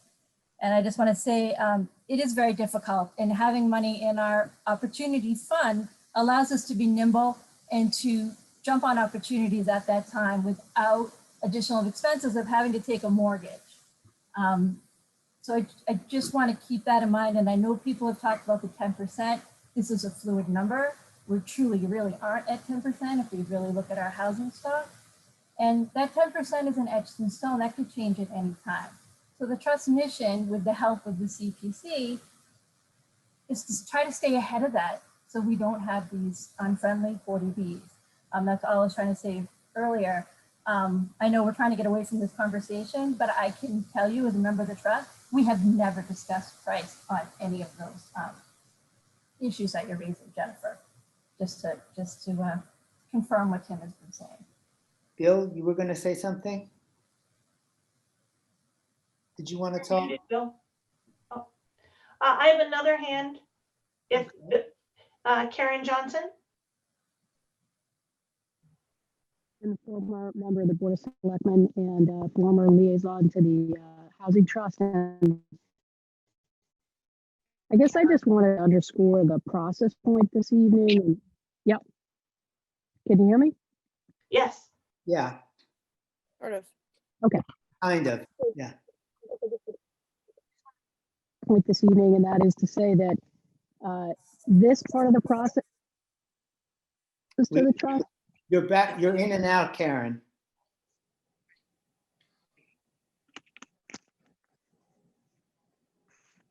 Can you hear me now or no? Yeah. Okay. So, this part of the process provides the resources to the trust. The next phase, if and when it happens, the development process is actually, not surprising to many of you on this board, a very robust and comprehensive process that has a number of touch points, right? And so by the terms of the trust, the first touch point is with the Board of Selectmen. So the Housing Trust cannot move forward with the acquisition of property without the consent of the Board of Selectmen. And that typically will happen through the liaison to the board and then a meeting before the board to get the approval of the Board of Selectmen to move forward. And, again, for those folks who are familiar with the process, that usually occurs over a couple of public meetings where the merits of a particular proposal are discussed in full by the board. And what the board is then doing is green lighting the process to go through the sort of regulatory approvals that would accompany any development in this town: zoning, planning, Board of Health. So there are a number of points along the way where, as Tim pointed out, there's notice given to abutters. There's public notice of the meetings and an opportunity for folks to comment on a particular process. So, I guess I just want to keep in mind that this is really a bifurcated consideration, and the role of CPC is in funding its statutorily mandated allocation to affordable housing at a minimum. And at a maximum, I think, considering the merits of the proposal and the resources available to CPC this year, and the increasing cost of affordable housing in the town of Hingham. So I can appreciate that. I can appreciate the sensitivities of considering any one project, but I guess I just want to make clear that I think that's a different conversation at a different meeting, and not a CPC consideration. Thank you for your I'm time. not so sure I agree, Karen, because one of the clauses of the bylaw talks about the town being given a prospective view of the trust's expected operations for the next year to the greatest extent possible. So I don't think Jennifer is not a neighbor to the Lincoln Apartments or to any addition to the Lincoln Apartments. It's not what her issue is. Her issue is simply is more known than is being said, and the town has a right to know. But we don't need to belabor the point. That is her issue, and Tim is saying, no, the trust doesn't know more, and the information you're getting from the church is not information that we have, and it's true, we can't solve that here tonight, and we can go around and around and around, and we're not going to know the answer. I don't know why the church told you that stuff, and Tim is saying, no, the trust is not there. The can has not been kicked down the road. But Karen is right. We can't figure that out. We're not going to be able to figure that out tonight. I want to know, going back to my original concern, does the Opportunity Fund cover purchasing a piece of land to build a second elevator? Because I really do want to know. I don't need to know now, but that's what CPC needs to know. What does the Opportunity Fund cover? What are the categories? So then it helps us think clearly when we think through your ask and make our recommendation. And anybody else? Yes, Yes. Who is it? good question. The Gossages? Yeah, this is David. I was just wanting to ask a simple question as if the number for the AHT was out of no concern of any property, where did that number come from in the first place? That's to me really important to understand why the ask was that specific on this project, this proposal. Where did the number, if you have budgets, then you must have planned for something. How did this number come to be? So as Anita mentioned earlier on, unlike other applicants to CPC, they do have budgets because they have specific projects. All we have is the need to be able to take advantage of an opportunity to purchase and to get a property added to our affordable housing inventory. And Larry, I will follow up on the definition for you. So when we initially put our application in, the preliminary, which was certainly before the old ship votes took place, we asked for 800,000. And the reason we came in with 800,000 was because, as Amy said, we feel as though we haven't been adequately funded in the last years. As Larry said, we probably haven't been as aggressive in asking in the last years, so we decided we'd be a little bit more aggressive. And then in the conversation with Larry, at that point, we didn't quite know how much money that CPC was going to have available to disperse this year. But we got the idea that if we had asked for 800, that would be too much, but 700, the trust, the CPC might be able to actually afford. And lastly, when we think about the other buckets that CPC attends to, the historic and the recreation, the open space, last year's CPC grants also included some basically pay forward that's going to be coming out of this year's funds for those particular buckets. So as a matter of equity, as being a little more aggressive, that's the reason why we came up with the 800 in the first place, and we reduced it after Larry talked us down a little bit to the 700. Well, the reason I talked you down was I thought at the time we were going to get 1250. I wasn't being, no, and I thought I knew 447 had to go to debt service. So now we're down to 8, and I knew we had to give a certain amount of money to the money. There wasn't going to be 800,000 in my head. So I understand that. That's exactly what you said to us, Larry. I mean, you said that. Yeah. So that's the conversation we had, and that was the basis of the request. By the way, last year, I think we asked for 836,000. Something like that, yes. So it's certainly not out of our normal being a little bit more aggressive as we've sort of learned the process a little bit better. You're getting awfully more normal as the years go on. Jennifer? Thank you very much. You're welcome. I guess I'm just trying to understand, and please forgive me if I'm not understanding the procedural parts of this. Understand that here at CPC, we're just deciding whether or not affordable housing is a good thing, and we just give a kind of number to it.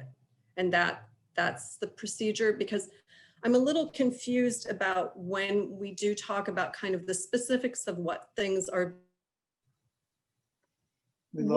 bought with the money. I'm a little confused when they say, well, that's down the line. We don't know when that is yet. Because last night at 6 o'clock, Affordable Housing Trust did have an executive session with the selectmen about the purchase of 107 Main Street, because discussion in an open meeting would be detrimental to the procedure. So I'm confused.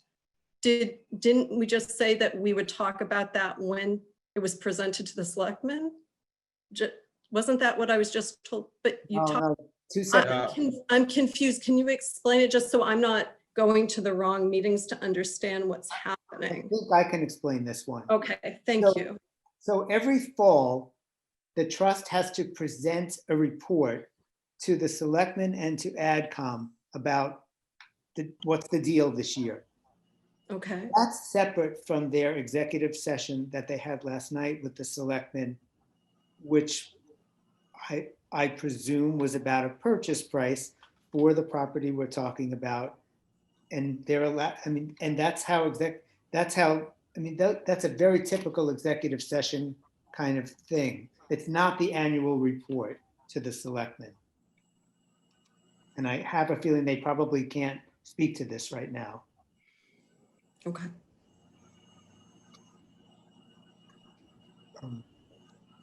Anita?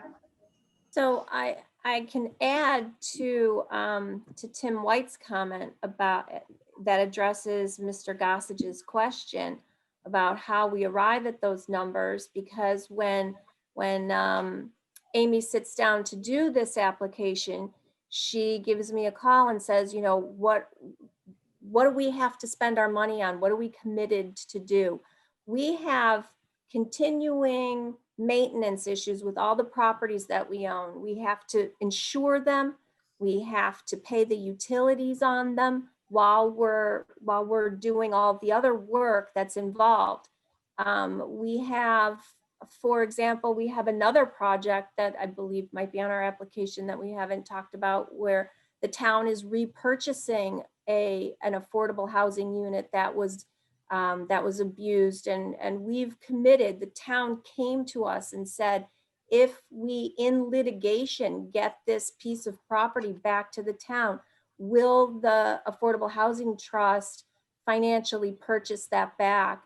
And we have a ticket item of about $180,000. And we keep including that amount in our ask because we don't have that in reserve anywhere. So these are the types of numbers that when we sit down and add them all up, they come to the 800,000 or the 700,000 or whatever our ask is. But we, you know, we That have would be several nice to have projects. broken down. Like, that's all I'm saying is it would be nice to say these are continuing costs that are planned versus I want to have some money to pay. And what it sounds like the 700,000 is for one thing. So I think it would be more helpful to understand what your cost that you know plus the cost that you want this to do for, because it's more clear, it's more understandable. That's all. It's not, it's just more clarity. Your point is well taken, David, and it's in the application. I can share it with you. I checked with the selectman liaison to CPC, and that's public information, the applications. It is in there. It's all kind of, to us, to not the trust people, it's kind of gluey and hard to understand. I think what David's saying, and I'm saying this to you, Amy, since you filled it out and you'll probably do them going forward, is we really need to, you're talking about Ridgewood Crossing, right, Anita? Yeah, we really need to have 189 in case Ridgewood Crossing comes up because we made a commitment. So that needs to be in the opportunity. Like, it could just, the more clarity, not transparency, just clarity, the better it would be to our understanding. Why are you laughing, Tim? When you were talking to Amy, she turned off her video because I think her husband was walking behind her. And I thought, oh, she's shutting him down, all right. I have the worst location for my computer. It's in the highest traffic spot in my house. Sorry, you all needed a little levity. I'm sure we'll be talking about this some more. Okay, we'll get, David, that's it. It's clarity, and they're hearing us, and we'll get there. And the information is in the application, but it is very gluey. And I think it could be, the more we talk to the trust, and I'm the liaison for CPC this year, I think the more they're understanding how we're not understanding, and it'll help them to make the translation going forward.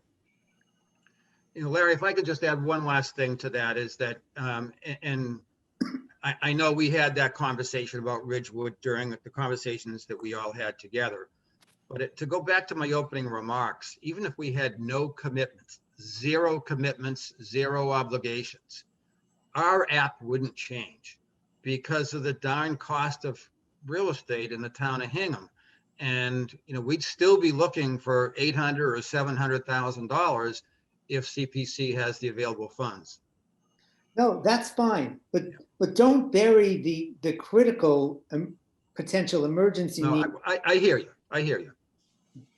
Anybody else? Kirsten's going to tell us if there's anybody else. No. Okay. My committee, don't stab me in the dark. I'm sorry. I didn't expect this to go on for 3.5 hours, but does anybody, we're going to have to do this by roll call. Does any other questions or discussion on subjects not on the agenda? Okay. Does anybody want to make a motion to adjourn? I'll make that motion. I second. Okay, so we just need to do roll call vote. So Larry, yes. Kirsten, yes. Megan, yes. Charlie, yes. Bill? Bill, yes. Kevin? Yes. Is there anybody else? Judy, yes. Okay, did Megan say yes? Yes, I did. Okay. Oh, yeah. Vicky? I'm sure Vicky's a yes. I would assume. Okay, then we are adjourned.